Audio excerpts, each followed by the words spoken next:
ಬ್ರಹ್ಮಶ್ರೀ ಪಿತಾಮಹ ಸುಭಾಷ್ ಪತ್ರಿಜಿಯವರಿಗೆ ವಂದಿಸುತ್ತಾ, ಸ್ವರ್ಣಮಾಲಾ ಪತ್ರಿಜಿ ಅಮ್ಮನವರಿಗೆ ವಂದಿಸುತ್ತಾ, PSSA ಮೂವ್ಮೆಂಟ್ನ ಎಲ್ಲ senior pyramid ಮಾಸ್ಟರ್ಗಳಿಗೆಲ್ಲ ವಂದಿಸುತ್ತಾ, ಹರಿವಾಯು ಗುರುಗಳಿಗೆ ವಂದಿಸುತ್ತಾ, ಭಗವಂತ ನಾರಾಯಣನಿಗೆ ವಂದಿಸುತ್ತಾ, grand master Prabodh Achyuth master ಅವರಿಗೆ ವಂದಿಸುತ್ತಾ, ಲೋಕ ಕಲ್ಯಾಣಾರ್ಥವಾಗಿ ಅಂತ ನಡೀತಾ ಇರುವ ನಮ್ಮ ಈ ಧ್ಯಾನ ಯಜ್ಞದಲ್ಲಿ ಭಾಗವಹಿಸಿದಂತಹ ಎಲ್ಲಾ ಧ್ಯಾನ ಯೋಗಿ ಬಂಧುಗಳಿಗೆ, ಯೂಟ್ಯೂಬ್ನಲ್ಲಿ ಮತ್ತು ಜೂಮ್ನಲ್ಲಿ ಭಾಗವಹಿಸಿದಂತಹ ಎಲ್ಲಾ ಧ್ಯಾನ ಯೋಗಿ ಬಂಧುಗಳಿಗೆ ವಂದಿಸುತ್ತಾ, ನಮ್ಮ ಈ ಧ್ಯಾನ ಯಜ್ಞದಲ್ಲಿ ನಾವೆಲ್ಲರೂ ಒಟ್ಟಾಗಿ ಮುಂದುವರಿಯೋಣ ಅಂತ ಹೇಳ್ತಾ, ನಮ್ಮ ಈ ಧ್ಯಾನ ಯಜ್ಞಕ್ಕೆ ಸಮಸ್ತ ಬ್ರಹ್ಮಾದಿ ದೇವತೆಗಳನ್ನ, ಯಕ್ಷಗಂಧರ್ವ ಕಿನ್ನರರ ಚೈತನ್ಯವನ್ನ ಆವಾಹನೆಯನ್ನು ಮಾಡೋಣ.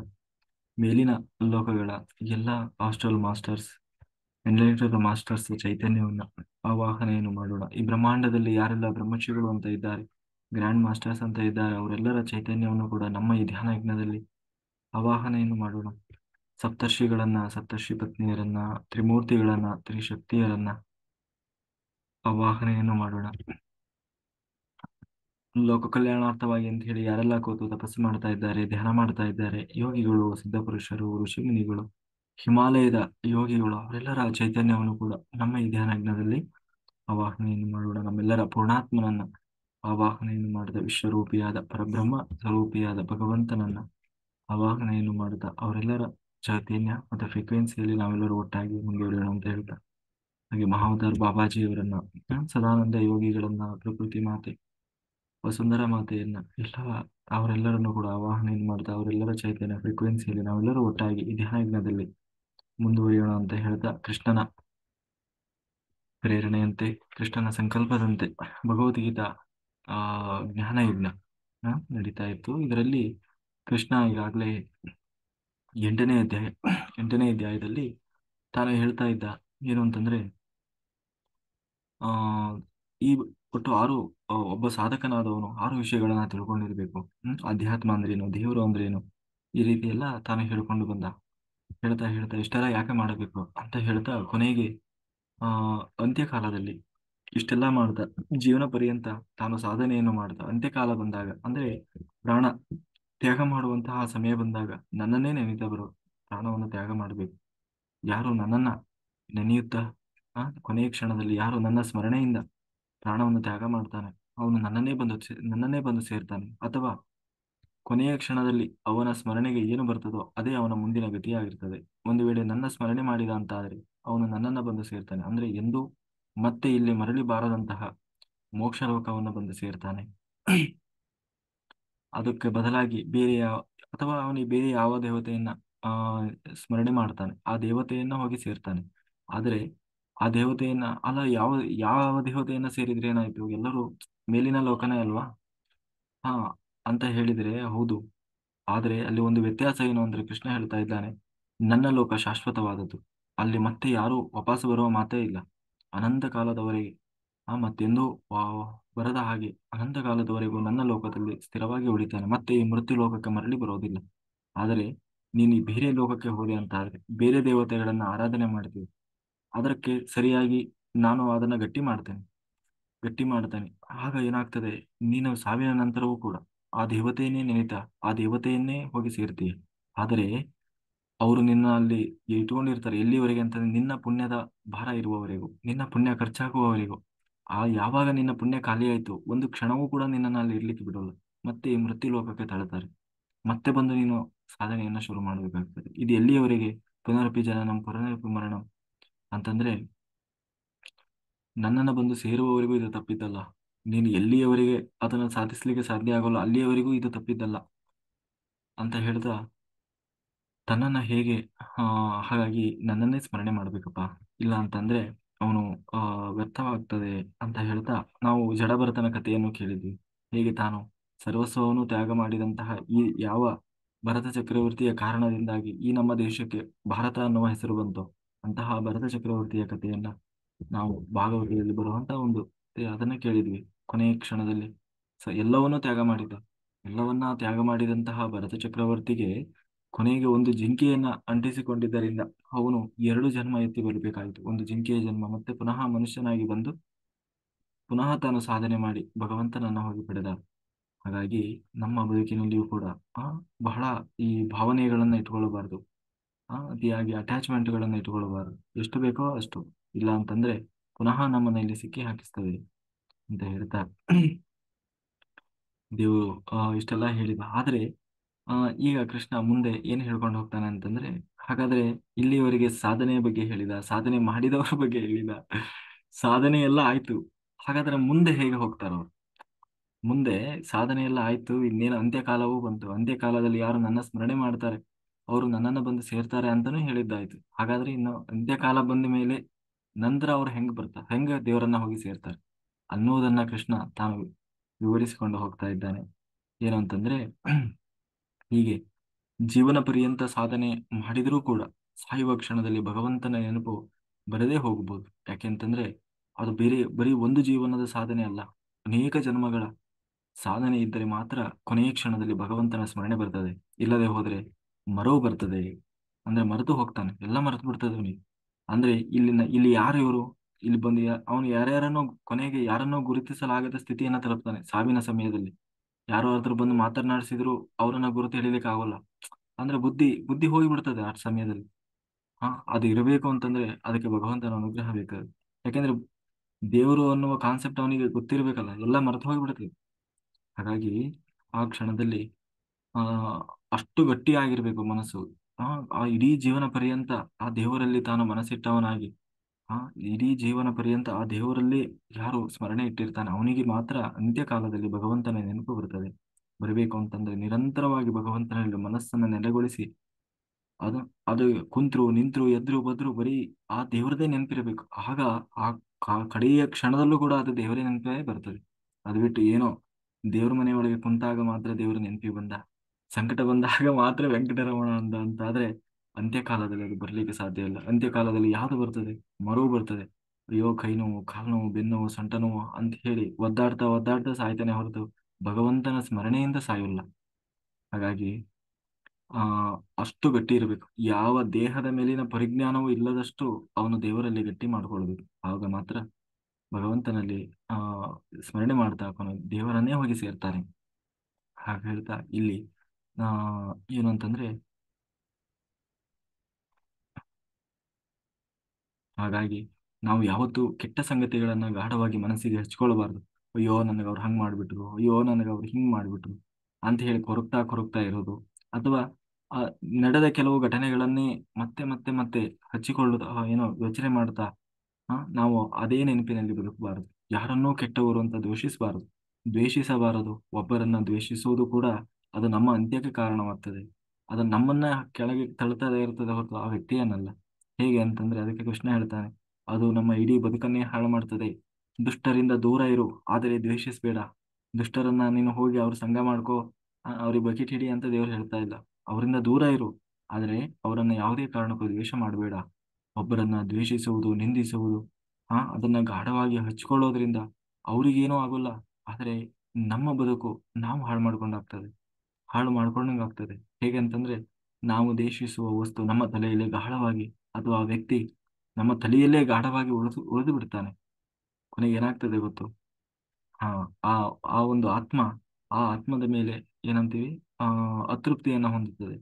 ಪುನಃ ಆ ಅತೃಪ್ತಿಯನ್ನ ತೀರಿಸಿಕೊಳ್ಳಿಕ್ಕಾಗಿ ಮತ್ತೆ ಜನ್ಮ ತಾಳಿ ಬರ್ತಾನೆ. ಹಾಗಾಗಿ ಯಾರ ಮೇಲೂ ಯಾವುದನ್ನು ಇಟ್ಕೊಳ್ಬೇಡ. ರಾಗ, ದ್ವೇಷ, ಅಸೂಯೆ, ಆ ಯಾರ ಮೇಲೆ ಅತಿಯಾದ ಪ್ರೀತಿಯೂ ಬೇಡ, ಯಾರ ಮೇಲೆ ಅತಿಯಾದ ದ್ವೇಷವೂ ಬೇಡ. ಅನುರಾಗ ಇರಬಾರದು, ದ್ವೇಷವೂ ಇರಬಾರದು. ಹಾಗೆ ನೀನಾಯ್ತು, ನಿನ್ನ ಕೆಲಸ ಆಯ್ತು. ಆಯ್ತಾ, ಎಲ್ಲವನ್ನು ದೇವರು ಮಾಡ್ತಾ ಇದ್ದಾನೆ. ಹಿಂಗೆ ಕರ್ಮಯೋಗದಲ್ಲಿ ಹೇಳಿದ ಹಾಗೆ ಎಲ್ಲೆಲ್ಲೂ ದೇವರ ಚಿಂತನೆ ಮಾಡು.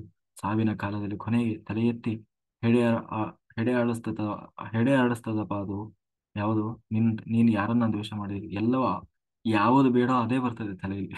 ಹಾಗಾಗಿ ಈಗಿಂದಲೇ ಅದನ್ನ ಯಾವುದನ್ನು ತಲೆ ಹಚ್ಕೋಬೇಡ, ಎಲ್ಲ ಡಿಲೀಟ್ ಮಾಡ್ತಾ ಇರು. ಆದ್ದರಿಂದ ನಾವು ಈ ವಿಚಾರದಲ್ಲಿ ಬಹಳ ಎಚ್ಚರವಾಗಿರ್ಬೇಕು ಅಂತ ಹೇಳ್ತಾ ಇದ್ದೇನೆ. ಯಾರನ್ನಾದರೂ ಟೀಕೆ ಮಾಡಲು ನಾವು ಅರ್ಹರಲ್ಲ. ಯಾರನ್ನೂ ಟೀಕೆ ಮಾಡಬೇಡ, ಏಕೆಂದ್ರೆ ನಮಗೆ ಅಂತರಂಗ ದರ್ಶನವೇ ಇಲ್ಲ. ಅವನು ಯಾಕೆ ಹಾಗೆ ಮಾಡ್ತಾ ಇದ್ದಾನೆ ಅನ್ನೋದೇ ನಮಗೆ ಗೊತ್ತಿಲ್ಲ. ಅದು ನನಗೆ ಏನಾಗ್ತಾ ಇದೆ ಅನ್ನುವ ಅರಿವಿಲ್ಲ. ಒಟ್ಟಿನಲ್ಲಿ ಹೊರಗಡೆಯಿಂದ ನೋಡಿ, ಹೊರಗಡೆಯಿಂದ ನಾವು ಎಲ್ಲವನ್ನ ವರ್ತನೆ ಮಾಡ್ತಾ ಇದ್ದೀವಿ. ನಾವು ಮಾತನಾಡುವುದು ಕೇವಲ ಹೊರನೋಟದಿಂದ, ಒಳಗೆ ಯಾರು ಏನು ಅನ್ನೋದು ನಮಗೆ ತಿಳ್ಕೊಳ್ಳಿಕ್ಕೂ ಕೂಡ ಅಸಮರ್ಥರಿದ್ದೇವೆ. ಹಾಗಾಗಿ ಇನ್ನೊಬ್ಬರ ಚಿಂತನೆಯನ್ನು ಬಿಡು. ಅವ್ರು ಕೆಟ್ಟವರು, ಇವ್ರು ಕೆಟ್ಟವರು, ಅವ್ರು ಹಂಗ್ ಮಾಡಿದ್ರು, ಹಿಂಗ್ ಮಾಡಿದ್ರು ಅಲ್ಲ, ನಿನ್ನದ ನೀನು ನೋಡ್ಕೊಳ್ಳಯ್ಯ. ನೀನೇ ಎಷ್ಟೋ ಜನ್ಮದಿಂದ ಒದ್ದಾಡ್ತಾ ಇದ್ದಿ. ಇವತ್ತಿಗೂ ನೀನು ನನ್ನನ್ನು ಪಡಿಲಿಕ್ಕಾಗಿಲ್ಲ. ಅಂಥದ್ರಲ್ಲಿ ಬೇರೆಯವ್ರ ಬಗ್ಗೆ ಏನು ಯೋಚನೆ ಮಾಡ್ತಿದ್ದಿ?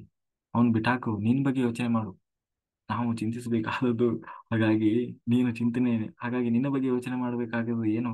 ಸದಾ ನನ್ನನ್ನ ಚಿಂತನೆ ಮಾಡು, ದೇವರ ಬಗ್ಗೆ ಚಿಂತನೆ ಮಾಡು. ಅದು ಬಿಟ್ಟು ಅವ್ರ ಇವ್ರ ಬಗ್ಗೆ ಯೋಚನೆ ಮಾಡುವುದನ್ನು ಬಿಡು. ಆಗ ಯಾವಾಗ ನೀನು ಸದಾ ಎಲ್ಲರನ್ನ ಚಿಂತನೆ ಮಾಡುವುದನ್ನ ಬಿಟ್ಟು ಸದಾ ಭಗವಂತನ ಚಿಂತನೆಯಲ್ಲಿ ತೊಡಗುತ್ತೀಯ, ಕೊನೆಯ ಕ್ಷಣದಲ್ಲಿ ಆಗ ನಿನಗೆ ನನ್ನ ಸ್ಮರಣೆ ಬರ್ತದೆ. ಹಾಗಾಗಿ ದೇವರನ್ನ ಸ್ಮರಣೆ ಮಾಡುವ ಕಾಲ ಅಂತ ಯಾವುದೂ ಇಲ್ಲಪ್ಪ.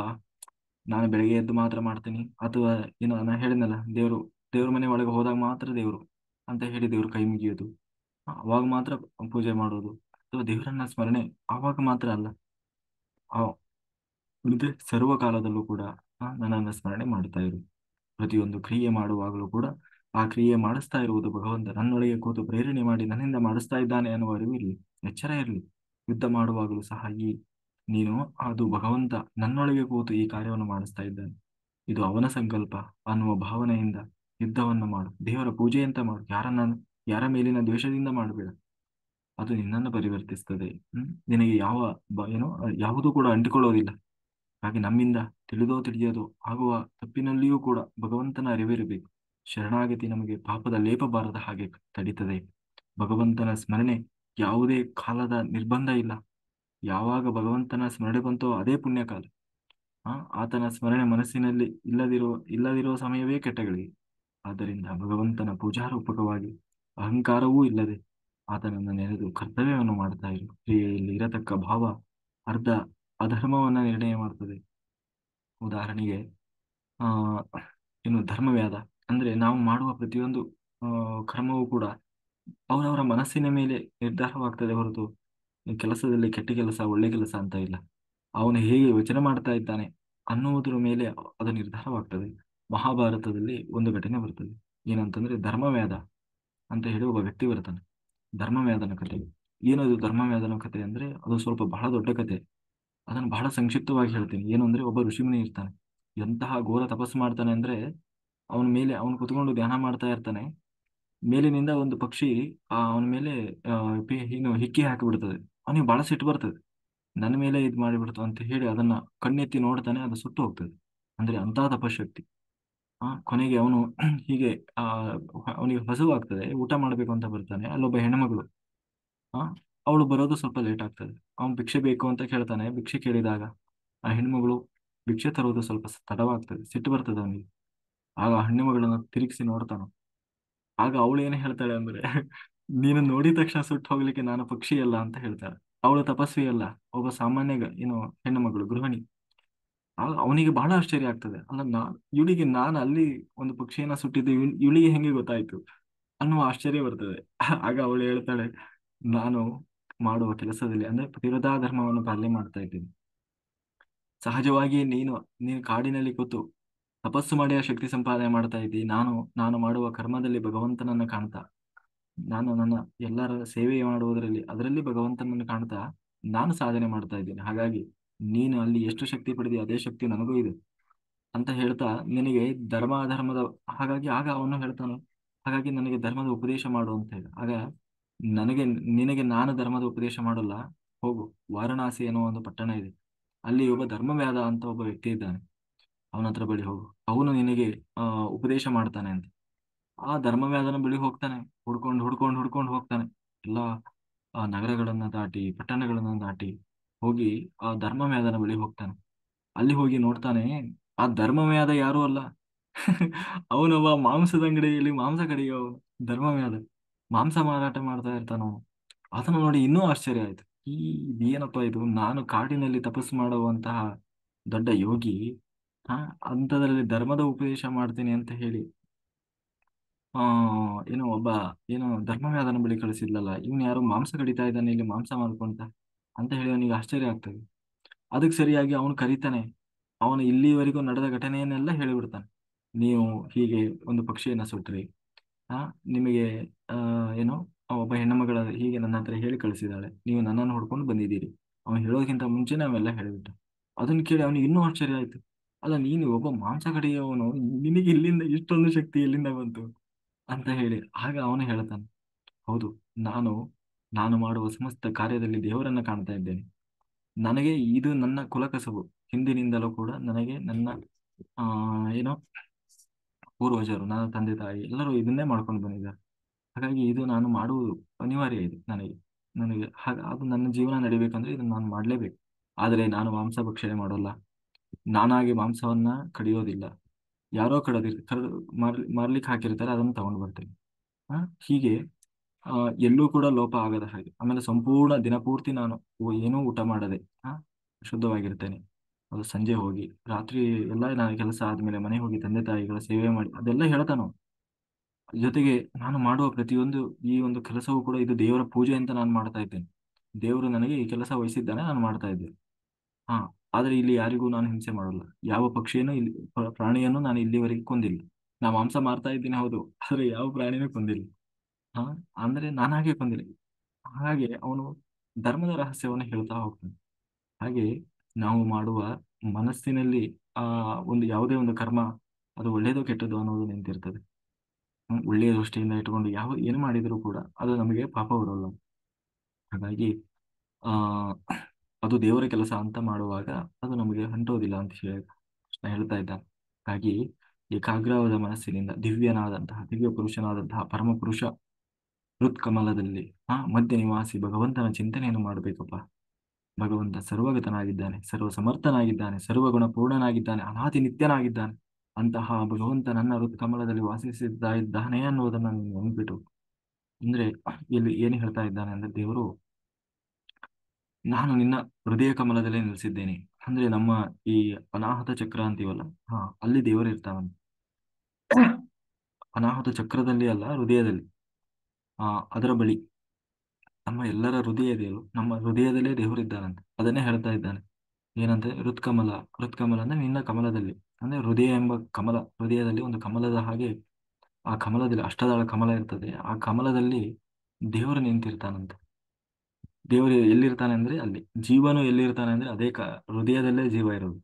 ಜೀವ ಎಲ್ಲಿರ್ತಾನೆ? ಹೃದಯದಲ್ಲಿ ಇರ್ತಾನೆ. ಆ ದೇವರು ಎಲ್ಲಿರ್ತಾನೆ? ಹೃದಯದಲ್ಲೇ ಇರ್ತಾನೆ.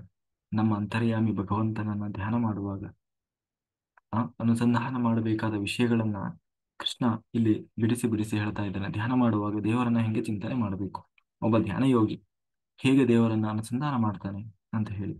ಆ ದೇವರನ್ನ ಕವಿ ಅಂತ ಹೇಳಿ ಆ ಅರ್ಥ ಮಾಡ್ಕೊಳ್ಬೇಕಂತೆ, ಅಂದ್ರೆ ಅನುಸಂಧಾನ ಮಾಡ್ಬೇಕಂತೆ. ಯಾಕೆ ಕವಿ ಅಂತಂದ್ರೆ ಆ ಜ್ಞಾನಿ ಅಂತ. ಹ್ಮ್? ಯಾಕೆ ಆ, ಜ್ಞಾನ ಅಥವಾ ಸರ್ವಜ್ಞ ಅಂತ ಅರ್ಥ. ಯಾಕೆ ಹಾಗೆ ನಾವು ದೇವರನ್ನ ಚಿಂತನೆ ಮಾಡಬೇಕು ಅಂತಂದ್ರೆ ನಮಗೆ ಜ್ಞಾನ ಬೇಕಾಗಿದೆ. ಯಾವುದರ ಜ್ಞಾನ? ಭಗವಂತನ ಜ್ಞಾನ, ಅರಿವು. ಅರಿವೇ ಇಲ್ಲದೆ ನಾವು ದೇವರ ಬಗ್ಗೆನೇ ತಿಳ್ಕೊಳ್ಳದೆ ಇನ್ನೇನು ಅವನನ್ನ ನಾವು ಆರಾಧನೆ ಮಾಡ್ಲಿಕ್ಕೆ ಆಗ್ತದೆ. ಹಾಗಾಗಿ ಮೊದಲು ದೇವರನ್ನ ಕವಿ ಅಂತ ಹೇಳಿ ಚಿಂತನೆ ಮಾಡು. ಎರಡನೇದಾಗಿ ಭಗವಂತನನ್ನ ಪುರಾಣಂ ಅಂತ ಹೇಳಿ ಚಿಂತನೆ ಮಾಡ್ಬೇಕಂತ, ಅಂದ್ರೆ ಉಪಾಸನೆ ಮಾಡಬೇಕು. ಏನು ಪುರಾಣ? ಇದನ್ನು ಹೊರಗಡೆಯಿಂದ ಹೇಳ್ತಾ ಇರೋದಲ್ಲ ದೇವರು. ಮತ್ತೆ ಧ್ಯಾನದಲ್ಲಿ ನೀನು ಹೀಗೆ ದೇವರನ್ನ ಚಿಂತನೆ ಮಾಡು. ಪುರಾಣ ಎಂದರೆ ಎಲ್ಲದಕ್ಕಿಂತಲೂ ಮೊದಲಿದ್ದವ, ಸರ್ವಕಾಲದಲ್ಲೂ ಏಕಪ್ರಕಾರನಾಗಿರುವವನು, ನಮ್ಮ ಅಂದ್ರೆ ದೇಹದ ಒಳಗೆ ಕೂತು ಪ್ರತಿ ಕ್ಷಣವೂ ಕೂಡ ನಮ್ಮನ್ನ ನಿಯಂತ್ರಿಸ್ತಾ ಇರುವಂತವನು ಅಂತ ಹೇಳಿ ಅನುಸಂಧಾನ ಮಾಡು. ಮೂರನೇದಾಗಿ ಏನು ಅನುಶಾಸಿತಾರಂ, ಅಂದ್ರೆ ಪ್ರತಿಯೊಂದು ಕೂಡ ನಿಯಮ ಅಂದ್ರೆ ಶಾಸನ ಮಾಡುವವನು ಅವನೇ. ನನ್ನ ಇರುವು ಜಗತ್ತಿನಲ್ಲಿ ಪ್ರತಿಯೊಂದು ವಸ್ತುವಿನ ಇರುವು ಅವನ ನಿಯಂತ್ರಣಕ್ಕೆ ಒಳಪಟ್ಟಿದೆ. ಭಗವಂತ ಅನ್ನೋವನು ಪ್ರತಿಯೊಂದು ಜೀವ ಸ್ವರೂಪದ ಯೋಗ್ಯತೆಗೆ ಅನುಗುಣವಾಗಿ ಶಾಸನ ಮಾಡ್ತಾ ಇದ್ದಾನೆ ಎನ್ನುವ ಅರಿವು ಸದಾ ಆ ಅನುಸಂಧಾನವನ್ನು ಮಾಡ್ತಾ ಇರಬೇಕು. ಸಮಸ್ತ ಬ್ರಹ್ಮಾಂಡದಲ್ಲಿ ತುಂಬಿದ ಆ ಭಗವಂತನೇ ಅಣುವಿಗಿಂತ ಅಣುವಾಗಿರುವಂತಹ ಜೀವ ಸ್ವರೂಪದ ಒಳಗೂ ಕೂಡ ತಾನು ತುಂಬಿದ್ದಾನೆ ಅನ್ನುವ ಜ್ಞಾನ. ಆ ಎಲ್ಲೋ ಒಂದು ವಿಗ್ರಹದಲ್ಲಿದ್ದಾನೆ ಎನ್ನುವ ಪರಿಧಿಯೊಳಗೆ ಇರಬೇಡ. ಪ್ರತಿ ಒಂದೊಂದು ಸಣ್ಣ ಅಣುವಿನಿಂದ ಹಿಡಿದು ಇಡೀ ಬ್ರಹ್ಮಾಂಡದಲ್ಲೆಲ್ಲ ಆ ದೇವರು ಭಗವಂತ ಆವರಿಸಿದ್ದಾನೆ ಅನ್ನುವ ಜ್ಞಾನ ನಿನ್ನಲ್ಲಿ ಇರಲಿ. ಹಾಗೆ ಆ ರೂಪದಲ್ಲಿ ನೀವು ದೇವರನ್ನ ಕಾಣಬೇಕು. ಒಂದು ವಿಗ್ರಹಕ್ಕೆ, ಒಂದು ಫೋಟೋಗೆ ನಿನ್ನ ದೇವರು ಸೀಮಿತ ಆಗಬಾರದು. ಆ, ಹಾಗಾಗಿ ಎಲ್ಲವನ್ನೂ ಧರಿಸಿದ ಭಗವಂತನೇ ನಮ್ಮೊಳಗೆ ಕೂತು ಪೋಷಣೆ ಮಾಡ್ತಾ ಇದ್ದಾನೆ. ಆತ ಇಡೀ ಆ ವಿಶ್ವದ ಧಾರಣೆ ಪೋಷಣೆ ಮಾಡುವ ಶಕ್ತಿ ಆತ ಸರ್ವರಿಗೂ ಸರ್ವಾಭಿಷ್ಟನಾದವನು, ಕೊಡುವವನು ಅಂತ ಹೇಳಿ ಧ್ಯಾನ ಮಾಡು. ಹಾಗಾಗಿ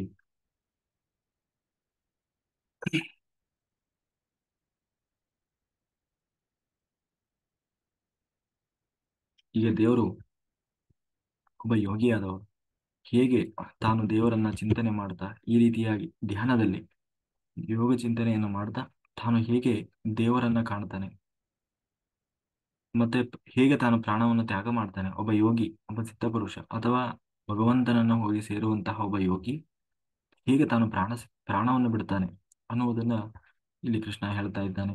ಯಾವಾಗ ಈ ರೀತಿಯಾಗಿ ನೀನು ಧ್ಯಾನ ಮಾಡ್ತಾ ದೇವರ ಚಿಂತನೆಯನ್ನು ಮಾಡಿದೆ, ಅವನು ತನ್ನ ಅಂತ್ಯಕಾಲ ಬಂದಾಗ ಏಕಾಗ್ರ ಮನಸ್ಸಿನಿಂದ ಧ್ಯಾನಕ್ಕೆ ಕೂರ್ತಾನಂತೆ. ಆ ಧ್ಯಾನಕ್ಕೆ ಕೂತು ಎಲ್ಲ ಮನಸ್ಸನ್ನು ಸಂಪೂರ್ಣವಾಗಿ ಶೂನ್ಯ ಮಾಡ್ತಾನಂತೆ. ಶೂನ್ಯ ಮಾಡಿ ತನ್ನ ಹೃತ್ಕಮಲ ಅಂದ್ರೆ ಆ ಏನು ಅನಾಹತ ಚಕ್ರ ಅಂತೀವಲ್ಲ, ಅಲ್ಲಿ ಆ ಒಂದು ಪ್ರಾಣಶಕ್ತಿಯನ್ನ ಜೀವನನ್ನ ಮತ್ತೆ ದೇವರನ್ನ ಊರ್ಧ್ವಮುಖವಾಗಿ ಆ ವಿಶುದ್ಧಿ ಏನೋ ಆ ಒಂದು ಏನೋ ಅನಾಹುತ ಚಕ್ರಕ್ಕೆ ತಂದು ನಿಲ್ಲಿಸ್ತಾನಂತೆ. ಅನಾಹುತ ಚಕ್ರದಿಂದ ನಂತರ ವಿಶುದ್ಧಿ ಚಕ್ರ, ಆ ವಿಶುದ್ಧ ಚಕ್ರ ಅಂದ್ರೆ ನಮ್ಮ ಇಲ್ಲಿ ಕುತ್ತಿಗೆಯ ಭಾಗದಲ್ಲಿ ಇರ್ತದೆ, ಅಲ್ಲಿಗೆ ತರ್ತಾನಂತೆ ದೇವರನ್ನ.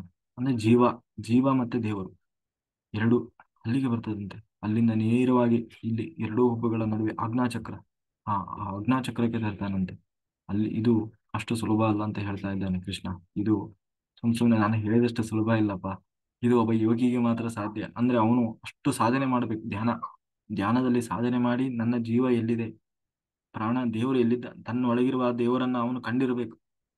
ಕಂಡು ಆ ದೇವರ ದರ್ಶನ ಆಗಿ ಆ ಅದನ್ನ ಇವನು ನಿಯಂತ್ರಣ ಮಾಡುವಷ್ಟು ಶಕ್ತಿ ಇವನು ಸಂಪಾದನೆ ಮಾಡಿರಬೇಕು. ಹಾಗೆ ಆ ದೇವರನ್ನ ಪಡೆದು ನೋಡಿ ಸಂಪೂರ್ಣ ಕ್ರಿಯೆಯಲ್ಲಿ ಅನನ್ಯ ಭಕ್ತಿಯಿಂದ ಆ ದೇವರನ್ನ ಅಲ್ಲಿ ಚಿಂತನೆ ತನ್ನ ಕಣ್ಣುಬ್ಬಿನಲ್ಲಿ ಅಂದ್ರೆ ಆಜ್ಞಾಚಕ್ರ, ಮೂರನೇ ಕಣ್ಣು ಅಂತೀವಲ್ಲ, ಅಲ್ಲಿ ದೇವರನ್ನ ತರ್ತಾನಂತೆ. ಜೀವನನ್ನ ದೇವರನ್ನ ಈ ರೀತಿ ಭ್ರೂಮಧ್ಯದಿಂದ ಸಹಸ್ರಾರದ ಕಡೆಗೆ ಹೋಯ್ತಾನಂತೆ.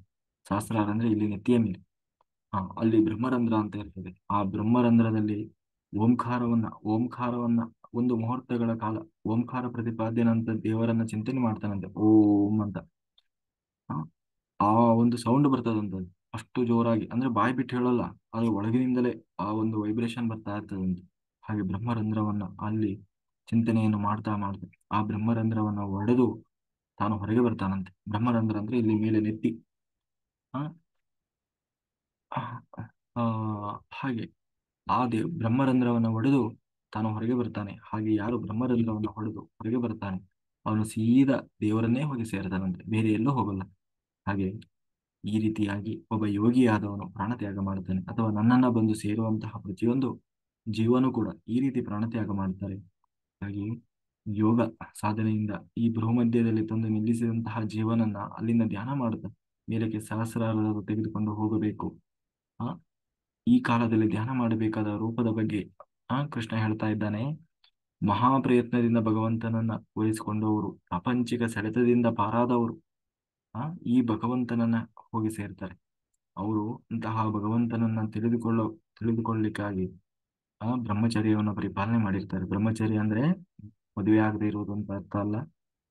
ಒಳಗೂ ಹೊರಗೂ ಅಂದ್ರೆ ಎಲ್ಲದರಲ್ಲೂ ಒಂದು ಹಿತಮಿತವಾಗಿ, ಮತ್ತೆ ಆ ಏನಂತೀವಿ, ತನಗೆ ವಿಹಿತರಾದವರ ಜೊತೆಗೆ ಮಾತ್ರ ತಾನು ಆ ಎಲ್ಲ ಎಲ್ಲ ವ್ಯವಸ್ಥೆಯನ್ನ ಇಟ್ಟುಕೊಂಡವನಾಗಿ ಬ್ರಹ್ಮಚರ್ಯ ಪರಿಪಾಲನೆಯನ್ನು ಮಾಡ್ತಾ ಮನಸ್ಸನ್ನು ಶುದ್ಧವಾಗಿಟ್ಟುಕೊಂಡು ಈ ರೀತಿ ಸಾಧನೆ ಮಾಡಿದವನು ಹೀಗೆ ತ್ಯಾಗ ಮಾಡ್ತಾನೆ.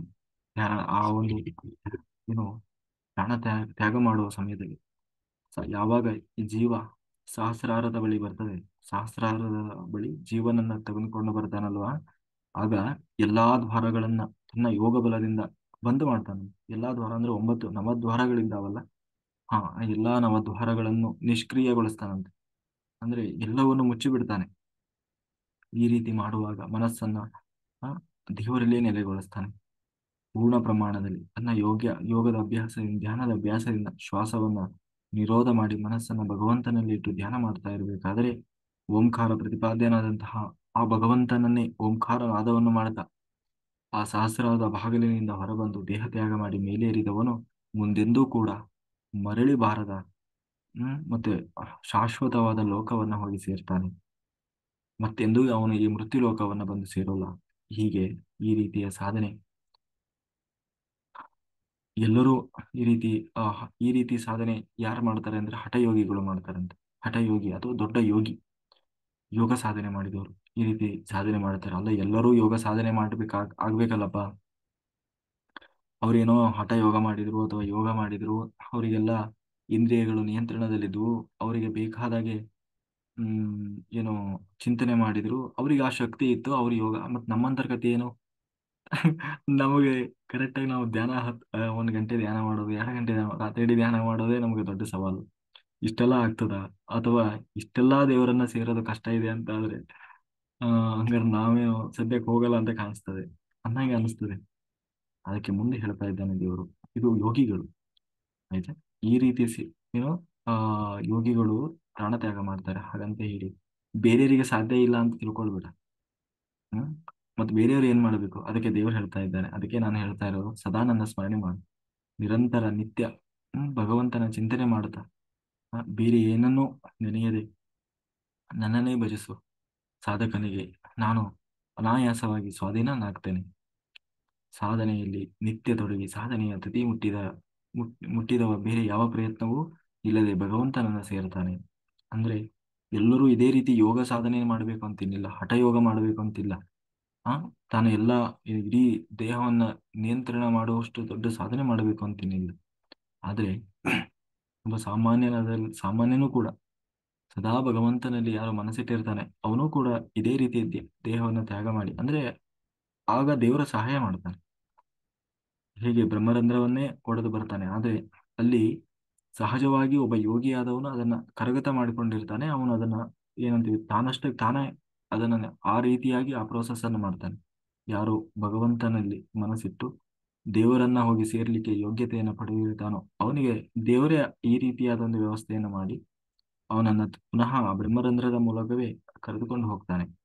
ಹಾಗಾಗಿ ಸಾಧನೆಯ ಮೂಲಕ ಸಿದ್ಧಿಯನ್ನು ಪಡೆದು ಭಗವಂತನನ್ನ ಸೇರಿದ ಜೀವರು ಎಂದೂ ದುಃಖ ಇಲ್ಲದಂತಹ ಮತ್ತೆ ಆ ಏನು ದುಃಖಮಯವಾದಂತಹ ಮತ್ತೆ ಅಶಾಶ್ವತವಾದಂತಹ ಈ ಸಂಸಾರದಲ್ಲಿ ಮತ್ತೆ ಮರಳಿ ಹುಟ್ಟುವುದಿಲ್ಲ, ನನ್ನನ್ನೇ ಬಂದು ಸೇರ್ತಾರೆ. ಅವರು ಪುಣ್ಯಾತ್ಮರು, ಬರೀ ಪುಣ್ಯಾತ್ಮರಲ್ಲ, ಮಹಾತ್ಮರು. ಜಗತ್ತಿನಲ್ಲಿ ಜೀವನದ ಸಾಧನೆಯಲ್ಲಿ ಅತ್ಯಂತ ಶ್ರೇಷ್ಠವಾದ ಸಾಧನೆ ಅಂತಂದ್ರೆ ಅದೇ ಇದು, ಭಗವಂತನ ಸಾಕ್ಷಾತ್ಕಾರ. ಇದಕ್ಕಿಂತಲೂ ದೊಡ್ಡ ಸಾಧನೆ ಯಾವುದಿಲ್ಲಪ್ಪ. ನಾನು ನೀರಿನ ಮೇಲೆ ನಡಿತೇನೆ, 4 ಕಡೆ ಬೆಂಕಿ ಹಚ್ಚಿಕೊಂಡು ನಡಿತೀನಿ, ನಾನು ಬೆಂಕಿಯ ಮೇಲೆ ನಡೆದಾಡ್ತೇನೆ. ಆ ಆ ಮತ್ತೇನದು ಆ ಕುದಿಯುವ ನೀರಿನಲ್ಲಿ ಕೈ ಹಾಕ್ತೀನಿ, ಎಣ್ಣೆಯಲ್ಲಿ ಕೈ ಹಾಕ್ತೀನಿ, ಇದೆಲ್ಲ ಅಲ್ಲಪ್ಪ ಸಾಧನೆ. ಇದನ್ನ ತಗೊಂಡು ಏನ್ ಮಾಡ್ತೀವಿ? ಕೊನೆಗೆ ಭಗವಂತನ ಸಾಕ್ಷಾತ್ಕಾರ ಆಗ್ಬೇಕು. ಅದು ನಿಜವಾದ ಸಾಧನೆ, ಅದು ನಿಜವಾದ ಸಿದ್ಧಿ. ನನಗೆ ಆ ಸಿದ್ಧಿ ಇದೆ, ಈ ಸಿದ್ಧಿ ಇದೆಯಾ, ಅದನ್ನ ತಗೊಂಡು ಏನ್ ಮಾಡ್ತೀವಿ? ಹಾಗಾಗಿ ಅದನ್ನ ಪಡೆದವರು ಮತ್ತೆ ಈ ಸಂಸಾರದಲ್ಲಿ ಬಂದು ಸಿಲುಕೋದಿಲ್ಲಪ್ಪ ಅಂತ ಹೇಳ್ತಾ ದೇವರು ಆ ಹೀಗೆ ಹೇಳ್ತಾ ಇದ್ದಾನೆ. ಅಂದ್ರೆ ಹಾಗಾದ್ರೆ ಎಷ್ಟೋ ಒಂದು ದಿವಸ ಅಲ್ಲಿದ್ದು ಮತ್ತೆ ವಾಪಸ್ ಬರ್ಬೋದಲ್ಲ, ಅದಕ್ಕೂ ಒಂದು ಅಂತ್ಯ ಅನ್ನೋದು ಇರ್ಬೋದಲ್ಲ ಅಂತ ಹೇಳಿದ್ರೆ ದೇವರು ಹೇಳ್ತಾ ಇದ್ದಾನೆ, ಬ್ರಹ್ಮಲೋಕದಿಂದ ಹಿಡಿದು ಇತರ ಎಲ್ಲಾ ಲೋಕಗಳಿಗೂ ಒಂದು ದಿನ ನಾಶ ಇದೆ. ಬ್ರಹ್ಮಲೋಕದಿಂದ ಹಿಡಿದು ಎಲ್ಲಾ ಲೋಕಗಳು, ಅಂದ್ರೆ ಎಲ್ಲಾ ಈ ದೇವರು ಏನು ಸೃಷ್ಟಿ ಮಾಡಿದ್ದಾನಲ್ಲ ಲೋಕಗಳು, ಎಲ್ಲದಕ್ಕೂ ಒಂದು ದಿನ ನಾಶ ಇದೆ. ಆದರೆ ನನ್ನ ಲೋಕ ಹಾಗಲ್ಲ, ಅಥವಾ ನಾನು ಅನಾದಿ ನಿತ್ಯನಾಗಿದ್ದಾನೆ. ಚತುರ್ಮುಖ ಬ್ರಹ್ಮನ ಆಯುಷ್ ಎಷ್ಟು ಅಂತಂದ್ರೆ 31,104,000 ಕೋಟಿ ವರ್ಷಗಳು. ಇದು ಭಗವಂತನಿಗೆ ಒಂದು ಹಗಲಂತ. ಅಂದ್ರೆ ದೇವರಿಗೆ ಹಗಲು ರಾತ್ರಿ ಅನ್ನೋದೇನಿಲ್ಲ, ಆದ್ರೆ ನಮಗೆ ಒಂದು ಲೆಕ್ಕಾಚಾರ, ಒಂದು ಕಲ್ಪನೆಗೆ ಬರಬೇಕಲ್ಲ. ಹಾಗಾಗಿ ಆ ನನ್ನನ್ನು ಪಡೆದ ಅವನು ಕೂಡ ಇದೇ ರೀತಿ ಮರು ಹುಟ್ಟಿಲ್ಲದೆ ನನ್ನ ಬಳಿ ಇರ್ತಾನೆ. 1,000 ಯುಗಚಕ್ರಗಳು ಆ ಒಂದು ಯುಗಚಕ್ರಗಳು ತಿರುಗಿದ್ರೆ ಅದು ಬ್ರಹ್ಮನಿಗೆ ಒಂದು ದಿನ ಅಂತ.